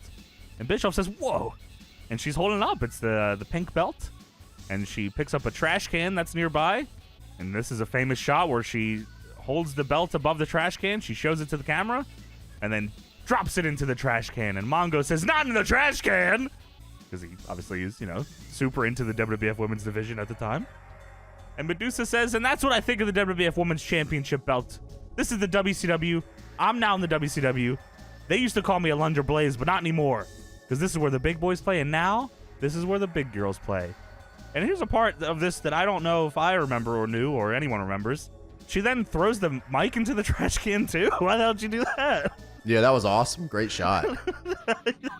Dude, dumps it. You can hear it go doof. And Bishop says, "Holy smokes, Medusa. The WWF women's belt in the belt right here on Nitro. Oh, the belt in the trash can, I mean. I'm in shock." And Mongo says the seat covers just got soaked up in Connecticut, didn't it? What the hell does that mean? They just pissed their pants. Oh. There's piss everywhere. Oh, the seat covers in Connecticut are all brown now, huh? Oh, I can promise you it's not my piss. Oh, it's mine. Oh, see, this is why we're losing. God damn it, the Bushwhackers are pissing and shitting all over the place. You gotta send them over there instead. We lose Medusa and the Bushwhackers for 1 week, and we got Jerry Lawler shitting his pants. We are never gonna win this war. Well, he says, Mongo says, "I'm getting tired of all these wrestlers charging up here to the announce stand. I got a friend of mine here tonight that's gonna take care of this business. Come on up. My friend from the Chicago Bears, Mr. William Perry, the refrigerator." This is, again, another part of this that I just didn't know about. Medusa ran in and Mongo said, "Fuck that, man. No more motherfuckers showing up here. The fridge, you show up and you're getting fucked up by the fridge." Yeah, that's pretty sweet. I thought that was cool. Dude, I actually think it's awesome. He comes up and, William Perry's gigantic. And Mongo says, "You make sure no wrestlers come up here and charge us and try to take over our business anymore." And this, sadly short-lived, because history shows that many of people come up here and start interrupting them. And if Scott Hall had moseyed his way up here and William Perry was there, he should have mother effing bombed him off the stage. That would have been awesome. Dude, if William Perry just tackled Scott Hall off the stage, that would have been so sweet. No one told him it was a work either. He just fucking annihilates him. And don't get me started on if the Bushwhackers were to show up here. Yeah, he would tackle him off the stage, and then they would stand up and do the walk all the way out the front door. There they William go. Perry would join him. Yeah, so, again, like you said, started off pretty heavy here. Yeah, I love that the commentary stage here in WCW is almost like a talk show stage. You just have no idea what's going to happen or who's going to join. It makes it a very versatile scene for them to cut to. So going back to the Observer real quick, just to mention what Meltzer wrote about this. This is, again, from the Observer, December 26, 1995. The wild Nitro vs. Raw Monday Night Wars produced another one of wrestling's most memorable moments when Deborah McKelly, formerly Alundra Blaze, came onto Nitro with the WWF Women's Title belt and threw it in the garbage can. The bombshell came on the heels of a week filled with rumors and signings. Madusa's WWF contract expired on December 13th, and it was well known within the WWF that she was negotiating with WCW, and her contract wasn't renewed, so technically she was fired. Blaze wasn't the biggest name arriving with a new company over the weekend, but it was the biggest shock. Reports we received were that Vince McMahon, who found out about it from a technician earlier in the Raw show, was stunned to the point that's why he seemed so tired and distracted on the live show. What a fucking bad play by WWF to let her contract run out while she has this belt. Yeah, I mean, WWF at the time, you know, when we think of WWF, we think of like the lockdown contracts that they have. But in 95 at the time, a lot of their deals were just handshakes, right? Like, there was really no reason for them not to be handshakes up to that point because it was just WWF. And if you weren't in WWF, you go to Japan, or you could do like the NWA, WCW stuff, or whatever the case is. But obviously with WCW getting a ton of money and shit, like you had to lock that shit down. And like, hell yeah. Yeah, this was just in the middle of like some real crazy shifts in the business. Dude, and I think this is like, I love this. I think this is like nuts. I do too. Yeah, like, no, this is fucking kick ass. I love everything like Yeah. this. Like, obviously more people will talk about the fucking NWO one, right? But this is massive. I mean, it's the most disrespectful shit ever. I mean, like, that is hell yeah. Yeah, I mean, that was like a shoot deal. Like, that was like super disrespectful. You. I mean, I loved it. Like, yeah, fuck you. Like, this is I'm firing every shot I can at you. We're trying to take you out of business. Fuck off. Like, yeah, right. like that's just kind of where it was at, you know. Dude, I bet Bischoff had to be fucking salivating over that opportunity. Like, I mean, that's a perfect storm of them just fucking letting, you know, it kind of happened with the Luger thing too. If you look about it, they just kind of let things go by, or maybe underneath their nose, and didn't think they'd do anything about it. Well, here's your fucking women's title getting thrown in the trash on TV. This is what Bischoff wanted Brett to do this. Yeah, I mean, like, yeah, Brett was like, nah. Hell, and you know what? But Brett doing it would have been sick as fuck. So Vince found out about this from a technician on Raw? Like some dude just working at the show. Vince was walking by and he said, yo, Madusa's on this show. Huh? Who's that? Like That's Alundra with the Blaze. stone? Oh, shit. Who's that? She's got the women's title. What's that? Just never mind. It don't matter. Whatever. Just keep going. This is why this is happening, Vince. This is why this is right. happening. You know nothing. You know nothing that's going on. So apparently Bischoff like wanted her to destroy the belt, not just like, oh yeah, she like the original idea was like he wanted her to just destroy the fucking belt. That'd be kind of odd. PCO style. Yeah. He smashed the TNA belt on fucking GCW with a sledgehammer. And then never showed up again. And then they got rid of the belt. Yeah, so yeah, from what I read, Bischoff wanted her to destroy the belt, and then he just said like, hey, if you have any ideas for what you'd like to do with it, like, I'm all ears. And Madusa said like throwing the belt away would be the coolest deal, so that's what they went with. That is pretty insulting. I mean, yeah, like destroying the belt's one thing, throwing it in the fucking trash can is like, god damn. It's not even worth breaking. Like, we're just disposing of this. Yeah, in the fucking side bin by the commentary table. Yeah, I don't give a fuck about this thing. Yeah, and then they just moved on. Yeah, I mean, things started off pretty cool for this belt. I mean, they brought in Akira Hokuto, Bull Nakano. Apparently Madusa had a big like deal with that. Like, she was the one suggesting people to bring over to face her. Sick. Because I think the idea was like, who can we bring over so you can have good matches and like we don't have to do too much story related stuff right now. So she brought up a few names, and Hokuto and Nakano were a couple of them. And, you know, we watched some of the matches a very long time ago, but we watched them. It was like Cutie Suzuki and Mayumi Ozaki came over. The tag match, yes. And yeah, like, that's pretty cool. But man, by 1997, the division is pretty much dead. Madusa is like focusing on other stuff. I mean, this could have been pretty groundbreaking, I think, for American women's wrestling. Like, I definitely think it could have like really changed an era.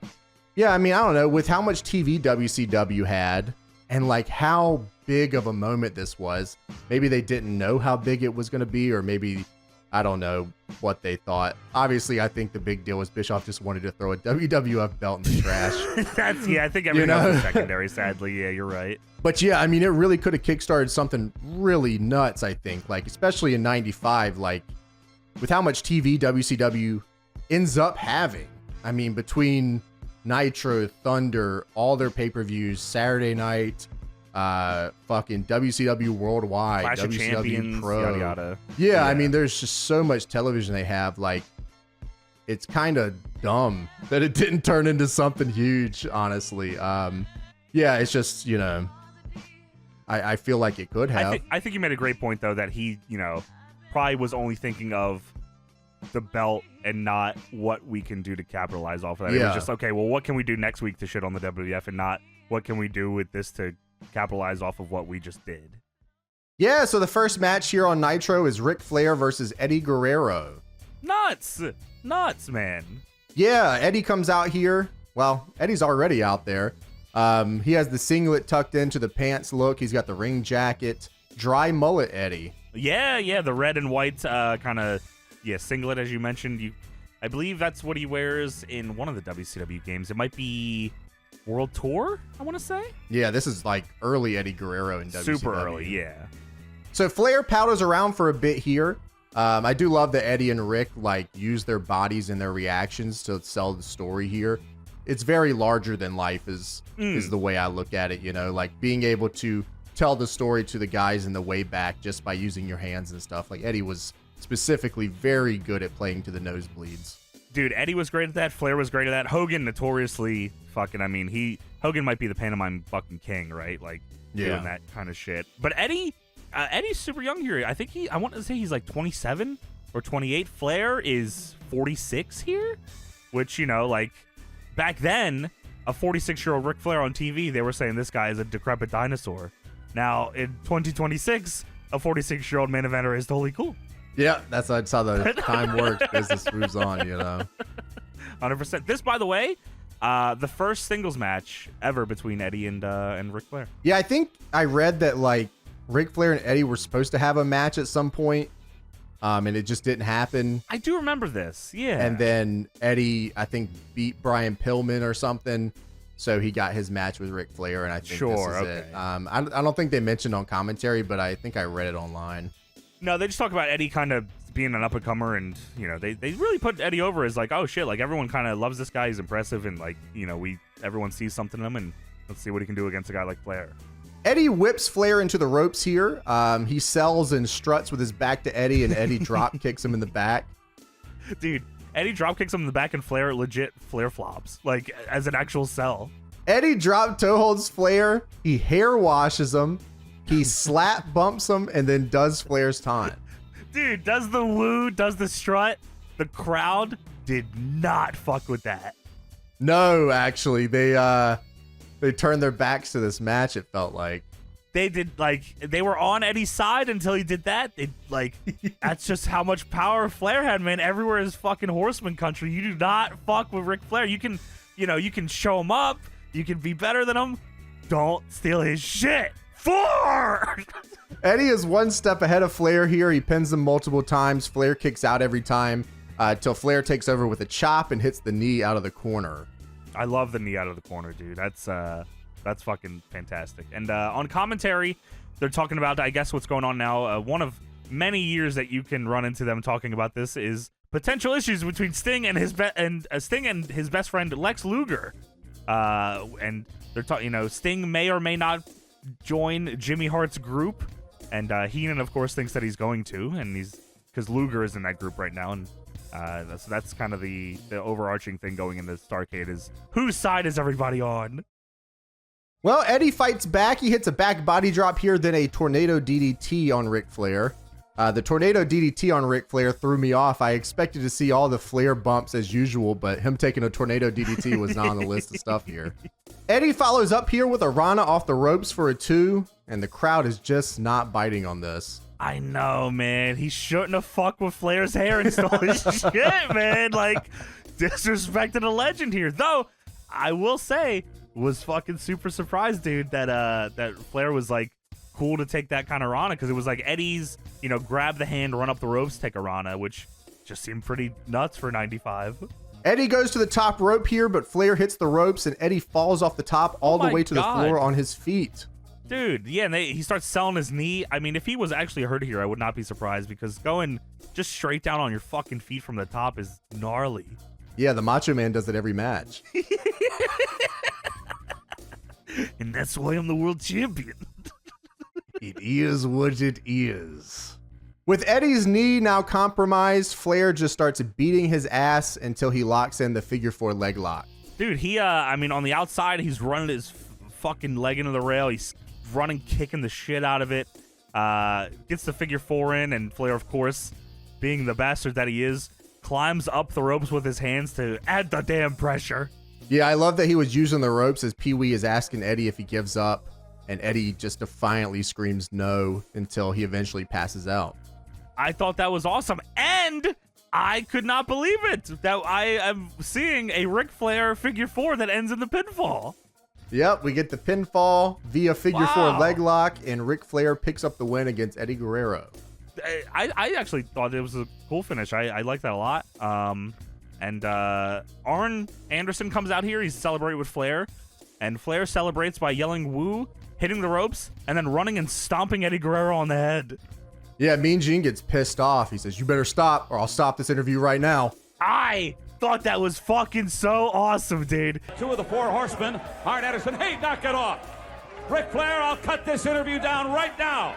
Yeah, Mean Gene's here to conduct an interview. He says, we're here live. We're with the 2 of the 4 horsemen. And Flair is putting the boots to Eddie. Hey, knock it off. Ric Flair, I'll cut this interview down right now. Get him off that kick, please. And he's talking to Arn. And Flair is continuing to stomp out Eddie. And Arn says, well, I guess what you're trying to say is we're on a roll. No, that's fucking not what I'm fucking saying. Are you kidding me? Stop kicking his ass. Arn says that this week it was Eddie. Last Saturday it was Johnny B. Bad. And last week it was Paul Orndorff. So Arn says, Paul Orndorff, I respect you as being a hell of a man and a wrestler, but the law of physics says this: for every action, there is an opposite and equal reaction, and you felt how the Horsemen react to situations. And I'm like, oh, they must have laid this dude out. Not only did they lay him out, they, killed this guy. They show last week where there's, a little confrontation on the stage. Brian Pillman slaps the shit out of Paul Orndorff, which leads to Mr. Wonderful beating his ass, which then leads to Flair and Arn, who are, of course, teaming with Pillman, not only picking Paul Orndorff off of Pillman, but then they hit him with this fucking assisted pile driver off the stage. Yeah, I love this because he actually does get hurt in canon on the show. Yes. And I love that they protected the assisted pile driver deal here. What a great move, dude. I mean, Flair jumping, it's obviously not a high stage, but Flair using the little, raised platform to hit this was gnarly. What a great fucking move that is. I also love that Brian Pillman started taunt spamming after they did the assisted pile driver. What a little asshole. Yeah, dude, humping the air with fucking dick. Yeah, just being a shit stirrer is his whole point of being in the 4 Horsemen. That's his whole career after a while. Yeah, you're right. So Arn says, you jump one of us, you jump all of us. And Flair says, I guess what happened is. And all of a sudden, the Taskmaster, Kevin Sullivan, and Jimmy Hart are here. And Flair turns around and looks at him and says, Devil, what is it? Dude, I love the way he said it, too. It's so much like they're just 2 friends talking. He says, Devil! The enforcer! Devil, what is it, man? Wait a minute. What is it, man? Just regularly calls him Devil. I love that. And Taskmaster says, hey, I respect both you guys. And Flair is facing the Taskmaster, which means his back is to Hardcam. And Gene legit stops everybody from talking and says, hey, there's the television cameras over here, Rick. It has to turn Flair to the Hardcam. I thought that was awesome. Yeah, me too. I thought that was dope. Because it's Gene's interview segment, and he knows this is for TV, and Flair's got to face the camera, and it didn't feel weird at all. I thought it was cool. Taskmaster says, you got a loose cannon on your ship. When Brian Pillman, and I don't care about Paul Orndorff. When Brian Pillman knocks the Dungeon of Doom, he's knocking every member of my team. And you being the enforcer, he's pointing at Arn. Let me tell you something. You better keep Pillman on a short leash, or I'll come looking for him. And Arn gives the most "who the fuck are you talking to" look of all time. I mean, it is the most dad look I've ever seen. Like looking down the glasses look is like, it's like when your dad tells you something and then you talk back and then that's the reaction your dad gives. And you just know, damn. I should have never said shit. Oh, man. Shouldn't have did that. So Flair says, hey, relax, man. You, me, Jimmy Hart, Double A, we're brothers in bond. No problem, man. And Arn says, nah, there's a problem. I said, oh, fuck. He said, let me hammer this nail. You come looking for Pillman with the Dungeon of Doom, you may just find Flair and Anderson. Arn Anderson is the coldest motherfucker of all time, dude. This guy is so cold. He's got the tucked in shirt. Yeah, like, I love the Enforcer. He's super dadded out, but this is a stone cold fucking killer right here, man. Like, he just treats everyone like they're his sons. And Taskmaster says, let me tell you something. If you don't keep him on a short leash, this is WCW, and there ain't no allegiance anywhere. And Flair says, you heard what the Enforcer said, brother. I mean, what a fucking great duo Flair and Arn are, man. They super complement each other. Like, Flair's super braggadocious and, you know, limousines, this, that, and the other. And Arn is, I mean, he'll fucking kill you. He'll chicken shit, but he'll kill you. Unbelievable. So Taskmaster and Jimmy Hart leave, and Flair says, the Horsemen are reunited, and it feels so good. Woo! And Gene says, well, thank you, ladies and gentlemen. Is there some unrest with the troops? Hopefully we'll find out. Because I believe it's Dungeon of Doom and Horsemen had a little bit of a fucking bond, probably over Hogan and Sting and the such. That's right, yep. So I think that's, you know, kind of where we're leading here, yeah. Well, Bischoff, Heenan, and Mongo are here, and they go over what we've seen tonight until Pitbull Pitman comes up, and he has something he wants to say. Listen, I mean, he must have just been all over the shit. We talked about him last time we talked about this era of WCW. Sergeant Craig Pittman was getting some TV time. Oh, yeah. Yeah, I mean, he got a whole segment here, similar to Madusa at the start of the show. You're right. Holy shit, it's Craig Pittman from the Army. he drops his dog tags in the trash. The Army sucks. So Pittman says, good day, gentlemen. I'm sorry to interrupt, but I want to talk to you. I guess he, you know, maybe not used to being on TV with a mic for a very long time yet, because he immediately starts talking to Bobby Heenan, and he's like, the mic is very low. And Bischoff pretty much has to stop and say, all right, now, hey, let me hold that for you. Let me make sure people want to hear you. And Craig Pittman says, I've been doing a lot of sneaking and peeking. And come and find out, you were one of the best managers of all time. I'd like to ask you to manage the Pitbull to the world title. And what do you have to say? And Bobby Heenan is like, what? What the fuck? You can't put me on the spot like that. But Craig Pittman's like in his face nuts, like probably snarling like a pit bull. I guess that's why it's his nickname. But Heenan's like, you want me to manage you? And Craig Pittman says, that's affirmative. Heenan says, well, sir, I don't manage anymore. I'm a broadcast journalist, but, you know, I could probably put you onto somebody like a Jimmy Hart, someone that's smart with intelligence that can handle your finances. Craig Pittman says, if I don't get help soon, I'm not going to take any prisoners. And he's got the craziest eyes ever. This is absurd. Yeah, if this was WCW 2000, they should have had Sergeant Craig Pittman, and any time he comes on the screen, like backstage, it does the Army March song. Would have got super over. Shit, super over. You know he would have just been in the Misfits in action, though. Yeah, I mean, they definitely had a room. And we're going to rename you. You are Bret the Pitman Hart, of course. Sergeant Craig Pittman is now Sergeant Craig Penis. General Long Ass. Oh, no more fucking fun and games here, all right? I'm trying to be the world champion, so let me tell you my new name. Penis. So we have Lex Luger versus Marcus Alexander Bagwell next on Nitro. Lex Luger comes out with Jimmy Hart, who is his manager at the time, and Marcus Bagwell is already in the ring. Yes, Marcus Bagwell.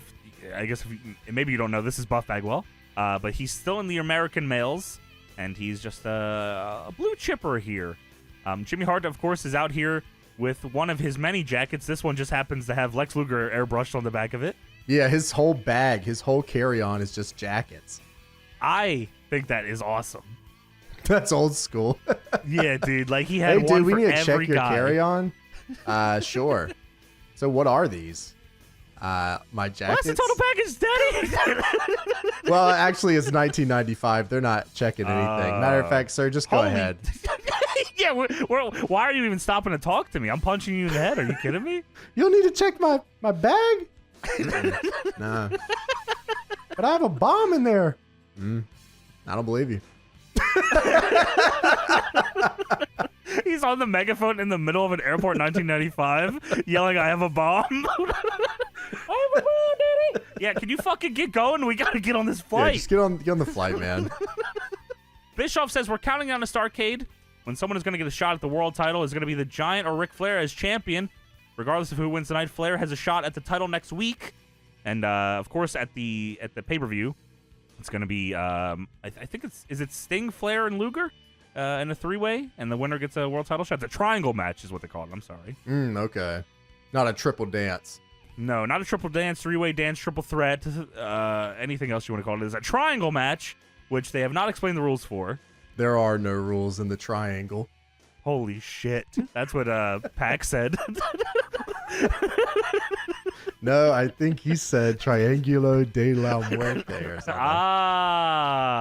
So he did. And then they got avocado toast. Gotta love it. So yeah, Lex Luger and Marcus Bagwell. Of course, these guys become tag team champions of WCW in like 4 or 5 more years. Oh my God. You're right. What the hell? They have a legendary time as a tag team that ends very, very good. Yeah, man. They are super excited to pass the torch to the next up-and-coming team. And so much so that they just... Yeah. Yeah, I've always heard that Buff Bagwell was very, very, very easy to work with and loved passing the torch. Notoriously Lex Luger as well. Totally buff. Oh, also on commentary, Heenan brings up that Hulk Hogan is here tonight. And he says, we got to watch out because why is Hogan here? Don't change that dial. Who knows what that man's going to do? The egomaniac that he is. So I believe Hogan is suspended right now, or he's on probation. I think maybe that's the term they use. Yeah, he's on probation. Yeah, for being too over, brother. For putting 2 monster trucks on our roof and then leaving them there. Trying to kill the Giant by knocking him off a roof.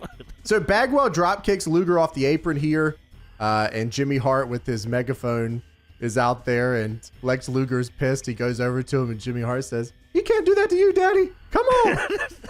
Dude, come on, Daddy. All the entire time, especially when Scotty Riggs comes out here, because Jimmy on the megaphone says, "Hey, referee, wait, look at referee. Hey, look over there. He can't be out here. Come on." It's Scotty Riggs, who just refuses to stop pounding on the mat as loud as fucking possible. He's trying to get the crowd clapping. It's just not happening here.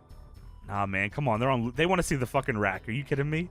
So Bagwell hits 2 lines here, hits a huge flying forearm, goes for a splash here, but Luger gets his knees up and hits him with a power slam. The patented Bagwell running splash. And Luger calls for the rack, and they get the rack. They get the fucking rack. He racks this son of a bitch. And that's it. Foregone conclusion. The crowd not as up for the rack as they should have been, though, I will say. Luger didn't give him the full Monty, you know? Maybe we're not even supposed to still, we're not super into Luger right now, right? Because he's like he could be a bad guy because he's with Jimmy Hart, and we don't fuck with Jimmy Hart. Lighthouse, brother, you don't get the full rack.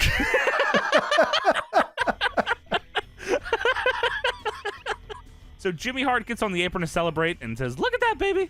Which is, look at that baby is look at Lex Luger because he's huge. Right, yeah. Mongo says that's one of the most devastating submission holds in the WCW. And Bobby Heenan says it's in the world. And Mongo says WCW is the world, moron.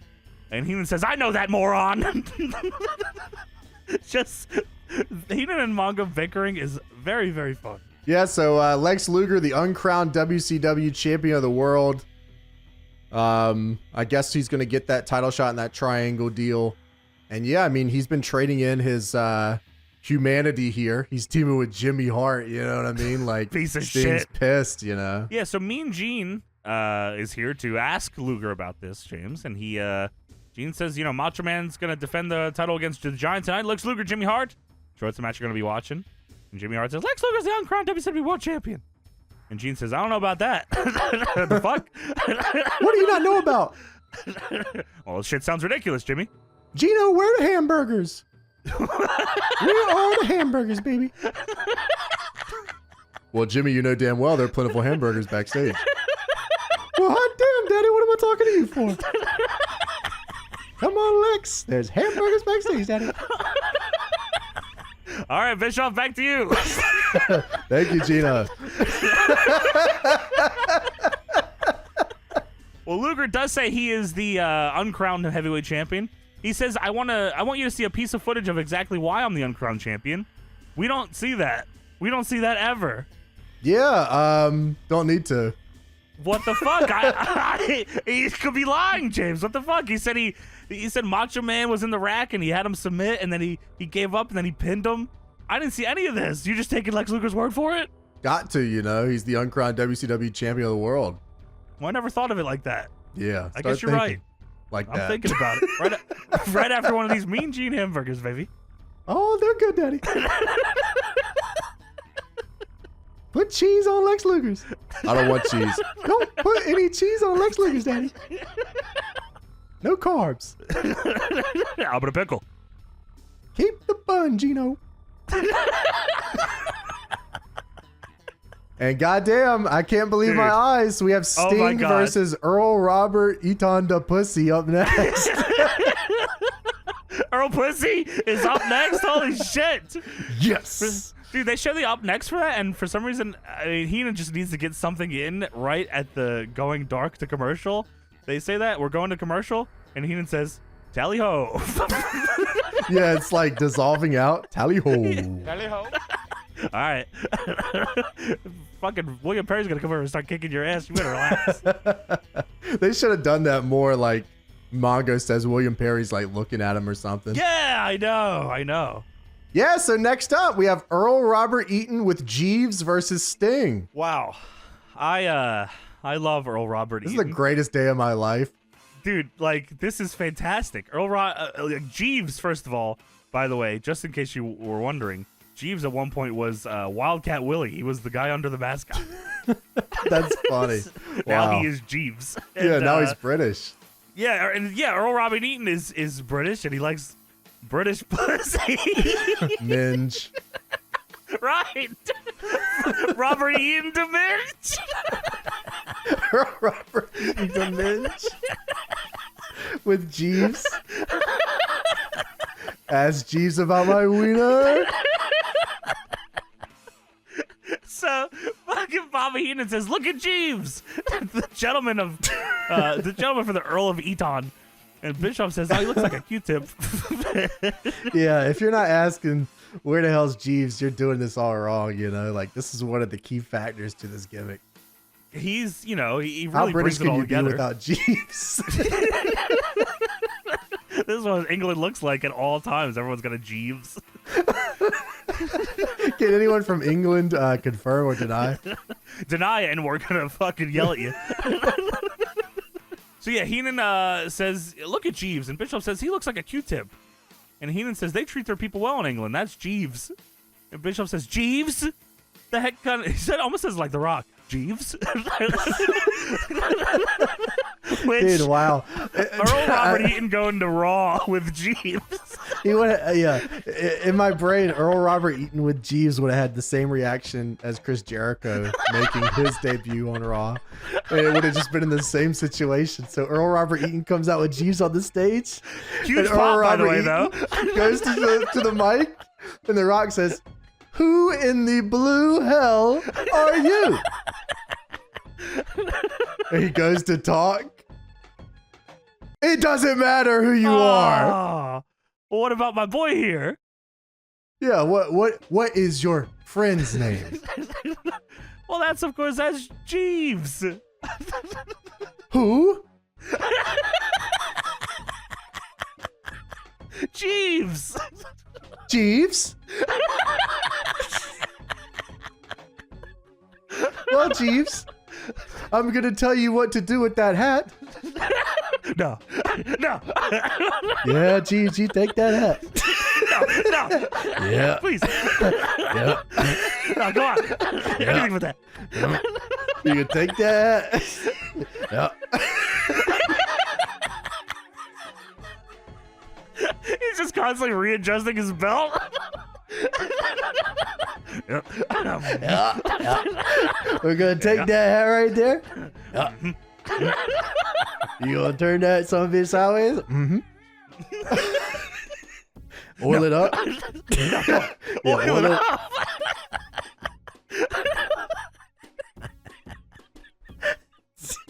Oil?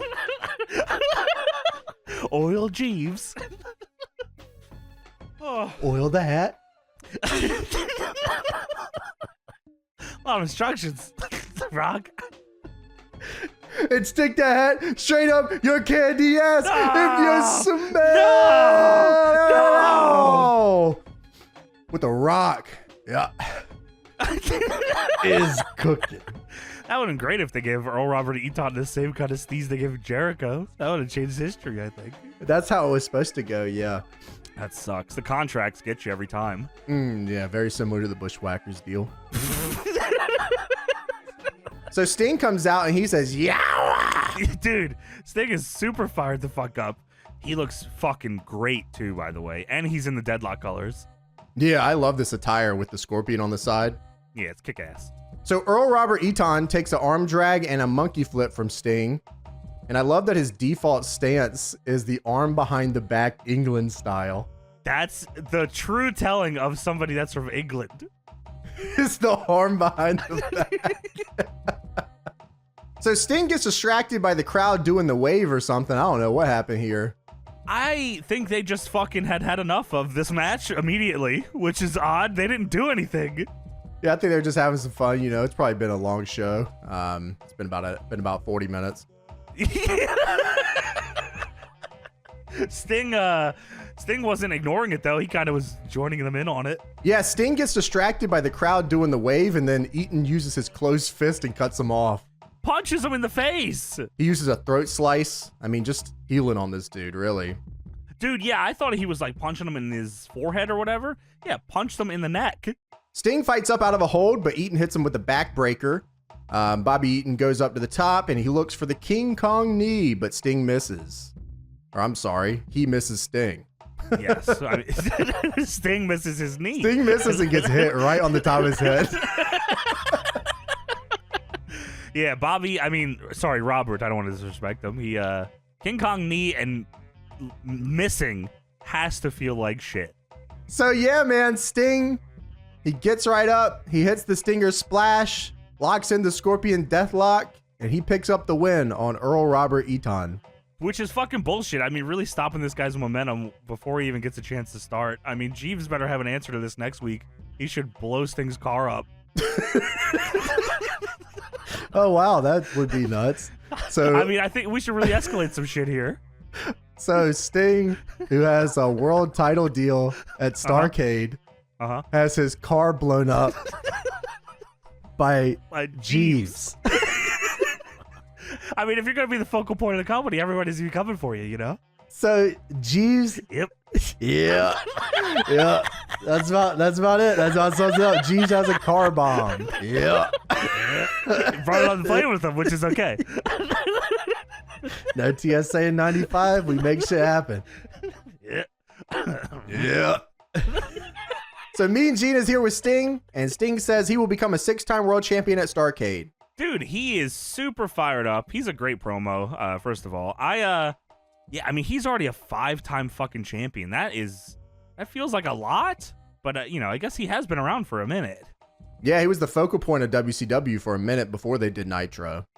Gene says, all right, Eric Bischoff, it's a very difficult time of year to be talking about some business that's being conducted at WCW. I'd like to think about, I think of horsing down a couple eggnogs with some friends around a warm fire.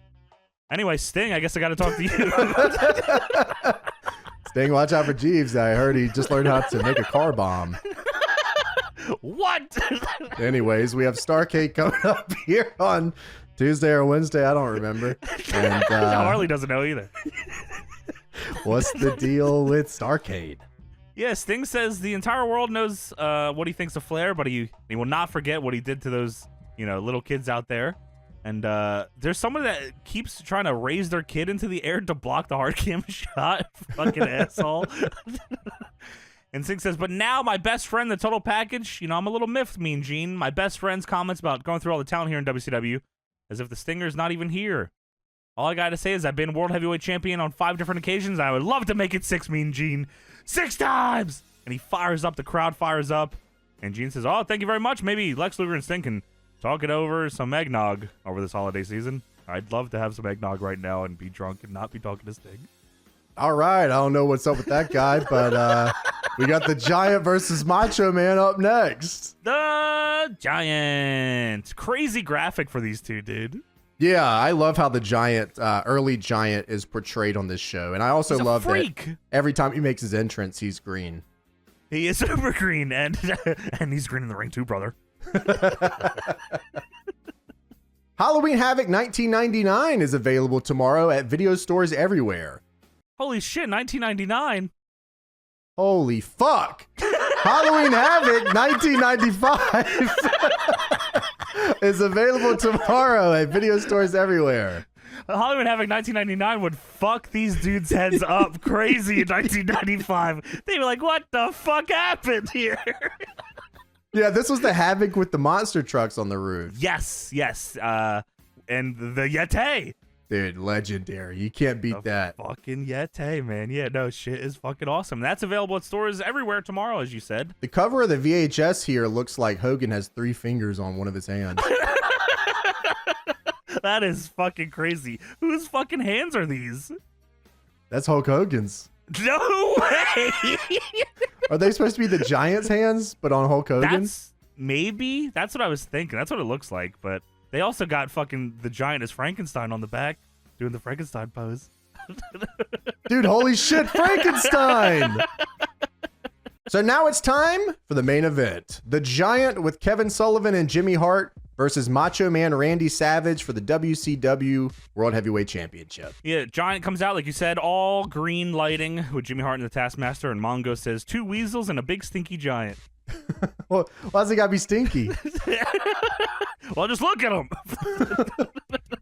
Randy Savage is the WCW champion, of course. And we start the match off here. And Giant is trying to double axe Savage constantly. Dude, he's trying to cut the ring off because he's so wide, and Macho Man is having to avoid these, and it's great. Yeah, Savage is able to move around and stop him. Savage jumps on the Giant's back and tries to choke him out, so the Giant just throws him head over heels to the ground. He has a minute, though, where he's got a choke in, and Giant's like struggling. He's holding the ropes. He's having to kind of hold himself up with the ropes. Jimmy Hart's on the floor with the megaphone saying, he's choking him. He's choking him, ref. And there's a second where Giant looks like he's in trouble, but yeah, he just fucking grabs him, throws him on the floor. Commentary is speculating, by the way, where Hogan is, because they brought him up earlier, and now they're bringing up him again. Mongo said, oh, he's probably backstage keeping those Dungeon of Duds at bay.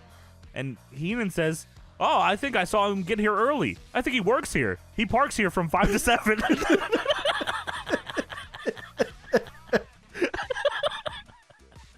By the way, also, tremendous, we were talking about it earlier, Jimmy Hart now has a jacket with the Taskmaster on it. Yeah, that's pretty sweet, man. Like Tremendous. The jackets, airbrush jackets, man. So Giant goes to talk to Jimmy Hart, but Savage drop kicks Giant from behind. He knocks Jimmy Hart off the apron, and shit gets started real quick. I mean, from this point forward, it just kind of keeps moving. So Giant whips Savage into the corner, elbows him in the back of the head, body slams Savage, and then bear hugs him in the center. And that's how we go to commercial. We come back. He definitely called for the choke slam and then did the bear hug. So I'm guessing maybe he was just a little Audible, too brother. early. Yeah, I think, well, maybe not yet, dude. So we come back. The Giant is still beating Macho Man's ass. He signals for the choke slam, full Goozle style. I mean, he puts both hands around your neck. He's fucking huge. I mean, obviously he doesn't get smaller, but I don't know, something, because Macho Man's not a small dude either, but he just is dwarfed by the Giant. Well, the Macho Man scratches his fucking eyes. I don't think so, buddy. Dude, okay. Not only does he scratch his eyes, James, he gouges his eyes like for a whole minute. Hell yeah. Hands off. Don't fucking touch me like that, bitch. So Savage hits 2 lines on the Giant, but the Giant doesn't fall down. And then the Giant grabs Macho Man and hits a sidewalk backbreaker for a 2. Fucking gets him. And that's it. Yeah, I really liked here where, he goes for the pin here. He gets the 2, and Macho Man doesn't kick out. He puts his foot on the rope. Foot on the ropes, and then Kevin Sullivan pushes his foot off the rope, and Giant says his foot wasn't on the rope. Giant then hits the 1031, and Macho Man rolls all the way out to the floor, right into the pizza and popcorn. Oh, this is kind of nasty down here. What the hell? Sticky. Stinky like the Giant. I can't get away from the smell. I roll out from the Giant, and there's a Hulk Hogan fan out here. Dude, someone throws a foam finger at him. Get that fucking thing out of here. No more foam fingers. Wow, that's like really good. Well, Giant goes out there, of course, and he picks Macho Man up, and he throws him over the top rope from the floor into the ring. That is so awesome, dude. What a fun. I love when he does that. And then the Giant signals that he's going to head to the top rope. This is insane. Like, I was like, okay, this is going to be drop kick because I've seen him do missile drop kick from the top. I don't think he knew the move that he was doing when he went up there. I thought he was going to go for Crossfire. It's time. Holy fuck, he does the Scorpio fingers. It's not for Crossfire. Please, no. No. Holy shit, Jason Cross isn't even here yet. What the hell? Please, no. He can't move. So Giant goes up, man. He gets to the top rope. This is fucking insane, guys. Like, I don't mean like he gets to the top rope, he crouches down and then goes. The Giant goes to the top rope, stands all the way up, and then does a diving splash. And it's like he doesn't know how to control his body in the air like this. So, like, he falls so fast, and his body is so, like, he's waving like he's going for a dive in a pool. He lands on the mat so hard because the Macho Man moves. Dude, it was unbelievable, man. Every time Nuts. I think I've seen everything from the Giant, he's got one more thing. That could have been his finish, by the way. I mean, he could have done anything as his fucking finish. Crossfire. No! So Macho Man, he moves out of the way. The Giant splashes right into the mat, and the Macho Man heads up immediately and hits his own elbow drop for a 2. Dude, crowd is fucking fired up, by the way. First of all, that Me heads too. up top I was for like, his wow, elbow. Yes, holy dude, shit. Yeah. And then the kick out press style, like he throws Macho Man off of him. Then he gets up and drop kicks Macho Man. The Giant is the best wrestler in 1995. Giant drop kick, dude. Wow, it looked great too. Yes, it was kick ass. And I loved this. I mean, I loved the whole back end here. What a fantastic match this ended up being. Giant and Macho are now on the outside. Giant goes for a suplex on the floor, but Macho Man holds on to the ropes, like literally mid-suplex, holds on to the ropes and then finds himself back into the ring. And the Giant, because he was already doing the suplex, ends up going the full distance and smacks off the floor. Dude, I don't know if I've seen that before. I love this, dude. I could not get enough of this. I replayed it like 3 times. Dude, it was cool as fuck because, by the way, Giant pulled up the mat on the floor, by the way, so this is going to the cement. Yeah, he picks him up. Macho fucking army catches his legs and arms on the ropes to stop himself. Giant just falls, makes a horrible sound, but Giant is a freak of nature, so he just gets up and gets back in the ring and chokeslams Macho Man. Dude, I love this. So the crowd gets up. They're already going nuts. You can see them looking towards the ramp. And as this person is running out, Giant decides he's going to steal his finish. So Giant hits the leg drop. Oh my God. Dude, I love that. And that set Hulk Hogan off like I've never seen him set off before. Not my move, brother. Come on, dude. Not in Augusta, brother. Please not in Augusta, dude. You can do the crossfire all you want, dude. Just don't do my move, brother. Please. I have never seen a Hulk Hogan run-in like this ever before in my life. This is unbelievable. He stole my move. Fuck you, brother. Hogan gets in the ring. He has a chair, and Giant is covering Macho Man now after doing the Hogan leg drop. Hogan bashes the Giant in the back with a chair, which I was like, okay, that's fucking, crazy. The fucking Hogan grips the ref. He pushes him in the corner because the ref's like, what the fuck are you doing? Hogan bumps Kevin Sullivan off the apron. He turns back around. Hogan is throwing real chair shots for the first time in his career. He hits the Giant so hard in the head with this chair shot. Legit the best chair shot I've seen him throw. Then Hogan turns around and he decks a referee with the chair. Holy fucking shit. What? My favorite hit's the one he does to the Giant next. Dude, yeah, is it the one where he flips him over the top rope? Yes, I love that one. Yeah, he hits Giant again. Then Giant's against the ropes. Hogan runs at him with a chair, hits him in the back. Fucking Giant flips over the top rope. Looked gigantic doing it. Whoa! Yeah. Then Mongo and William fucking Perry, the refrigerator, are here. Mongo! Oh, shit! Oh my God, here comes a hate club. Dude, Mongo and fucking William Perry and CZW would have been sick, actually. Dude, yeah, really. So they're trying to stop Hogan. Hogan is outside. He's fucking, don't fucking touch me, fridge. Don't touch me, brother. He's fucking trying to talk to Mongo and William Perry. Then Hogan fucking hits a guy in a suit with a chair in his stomach. William Perry falls over the guy. Hogan was it Doug Dillinger? I don't think so. I looked. I don't think it was. Oh, I just assumed it was Doug Dillinger. That was my I love first that. guess. Wow. Some guy with a suit comes out. Hey, fuck you too, dude. He did my move in Augusta, brother. You don't understand, dude. Hogan is irate. He's grabs Mongo and Perry and he's flipping out. He gets back in the ring and he covers up Macho Man. I thought Hogan was getting into the ring to pin him to try to win the world title. Well, he hit you with my move, brother. I might as well get the pin. This is fucking unbelievable what goes on next, man. Like, this entire promo, this is outrageous. So Hogan, they're trying to get the dust to settle here. Bischoff says, we got to take a break. We're back from commercial.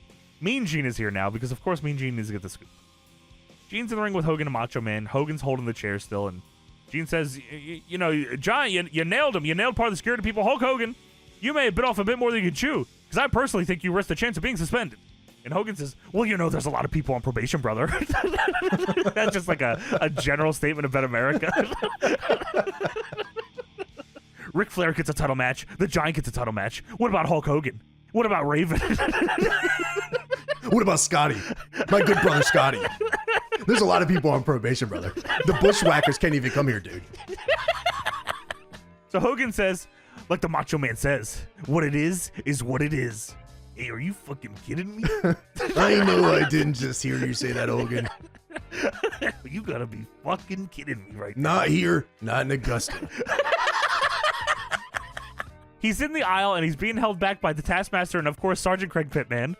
And he's flipping the fuck out. He's yelling, Hogan! Hogan! This is so goddamn funny. The shot on the aisle is pointing at the Giant and being held back. He's flipping out. Then all of a sudden, off camera, Hulk Hogan runs into the shot and runs up and hits the Giant in the head of the chair. Dude, yeah, no clips out, hits the chair, and just keeps running. Dude, fucking full running. He runs, hits Kevin Sullivan with the chair, back to the Giant, back to Sullivan, back to the Giant. He kills him with a fucking chair shot. Yeah, Hogan. Okay, so Hogan does this promo. There's a lot of people on probation, brother. He's still talking, and the Giant's fucking The Giant is fucking on the ramp and like he's yelling at him. And Hogan, like I love the process my brain went through. Hogan puts the mic down, grabs the chair, runs straight towards the ramp. Fuck the goddamn promo, brother. Come here. Oh my God, it's on sight. Dude, he fucking annihilates some vote James. And then he runs back to the ring with the chair to continue the interview. Oh yeah. Oh yeah. Oh yeah. Me. What the fuck are you doing? Are you shitting me? Not in Augusta. You piece of shit. Fuck you, Hogan. I have one song on my record for you, Hogan. And Hogan says, I got one thing to say, brother. By hook or by crook, it's going crazy in the WCW.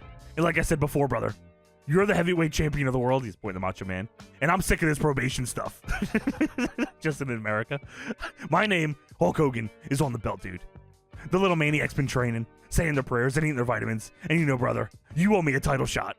Macho says, Hulk Hogan, about your title shot, first and foremost, I have to defend the world's title against Ric Flair next week on Nitro. And Hogan says, I wish you all the luck in the world, brother. You and I have been around the block a few times, and I know you can beat Ric Flair. And the Macho does the little fingers into Hogan's Butterfly face. fingers. Yes, yes. And he says, and then if and when I do, because I'm positive thinker, I have to get past Starcade. And then right after that, the match the whole world, Jupiter, Saturn, Venus, Uranus, and anywhere else is waiting for. Hulk Hogan versus the Macho Man. You got it. And Gene is like, whoa, what the fuck? Hey, I don't know anything about this. What are you talking about? Hogan says, brother, after the Macho Man beats Ric Flair, and after he survives the triangle match, Hulkamaniacs, would you like to see Hulk Hogan and the Macho Man get it on? Crowd, of course, cheers. That'd be awesome if they said, no, fuck that. Holy shit. Tins on. Kojima. That's right, brothers. Do not forget about Kojima, dude. Well, Augusta gets it, brother. That's why you don't do my move here. Kojima? Well, I know Kojima. He likes the bread. Tins on with the hair. Looks good. How exciting. Gene says, William Perry, WCW officials, Mongo, security, Taskmaster, John, you went through quite a list tonight. And Hogan says, well, let me tell you something, brother. Steve Michaels, Refrigerator Perry, I got a lot of respect for you dudes on the football field. Do not make the mistake of getting in me and Macho Man's arena, brother. We'll take you out, brother, real fast. Damn, what? Yeah, he's going to go ahead and try to get that match going. Yeah, wow. Does that happen? I don't know. That is fucking nuts. That, like, Yeah. yeah, wow. And as far as I'm concerned, dude, destiny is etched in stone. Good luck with the Nature Boy, brother. So Macho says, I need a favor from you, Hulkster. Will you let me have this chair? Because I have a feeling when I use it for memorabilia with the autograph of the Giant and Kevin Sullivan on it, I'm going to make a fortune. Ooh, yeah, yeah, yeah. And Hogan and Macho Man pose. Hogan's music plays, of course. And we go to commentary here, and Mongo says, hey, what the fuck? Why did he say fuck me for? He says, I'm not jumping in his arena. I'm just trying to save the man from himself. He's going to be suspended. He's not going to have a chance to wrestle Macho Man. And Heenan says, he's a grown man. Let him make his own mistakes. Last time I saw a refrigerator move like that, Ditka handed him the ball, or they opened the buffet line. Stay in your seat. You'll be a lot better off.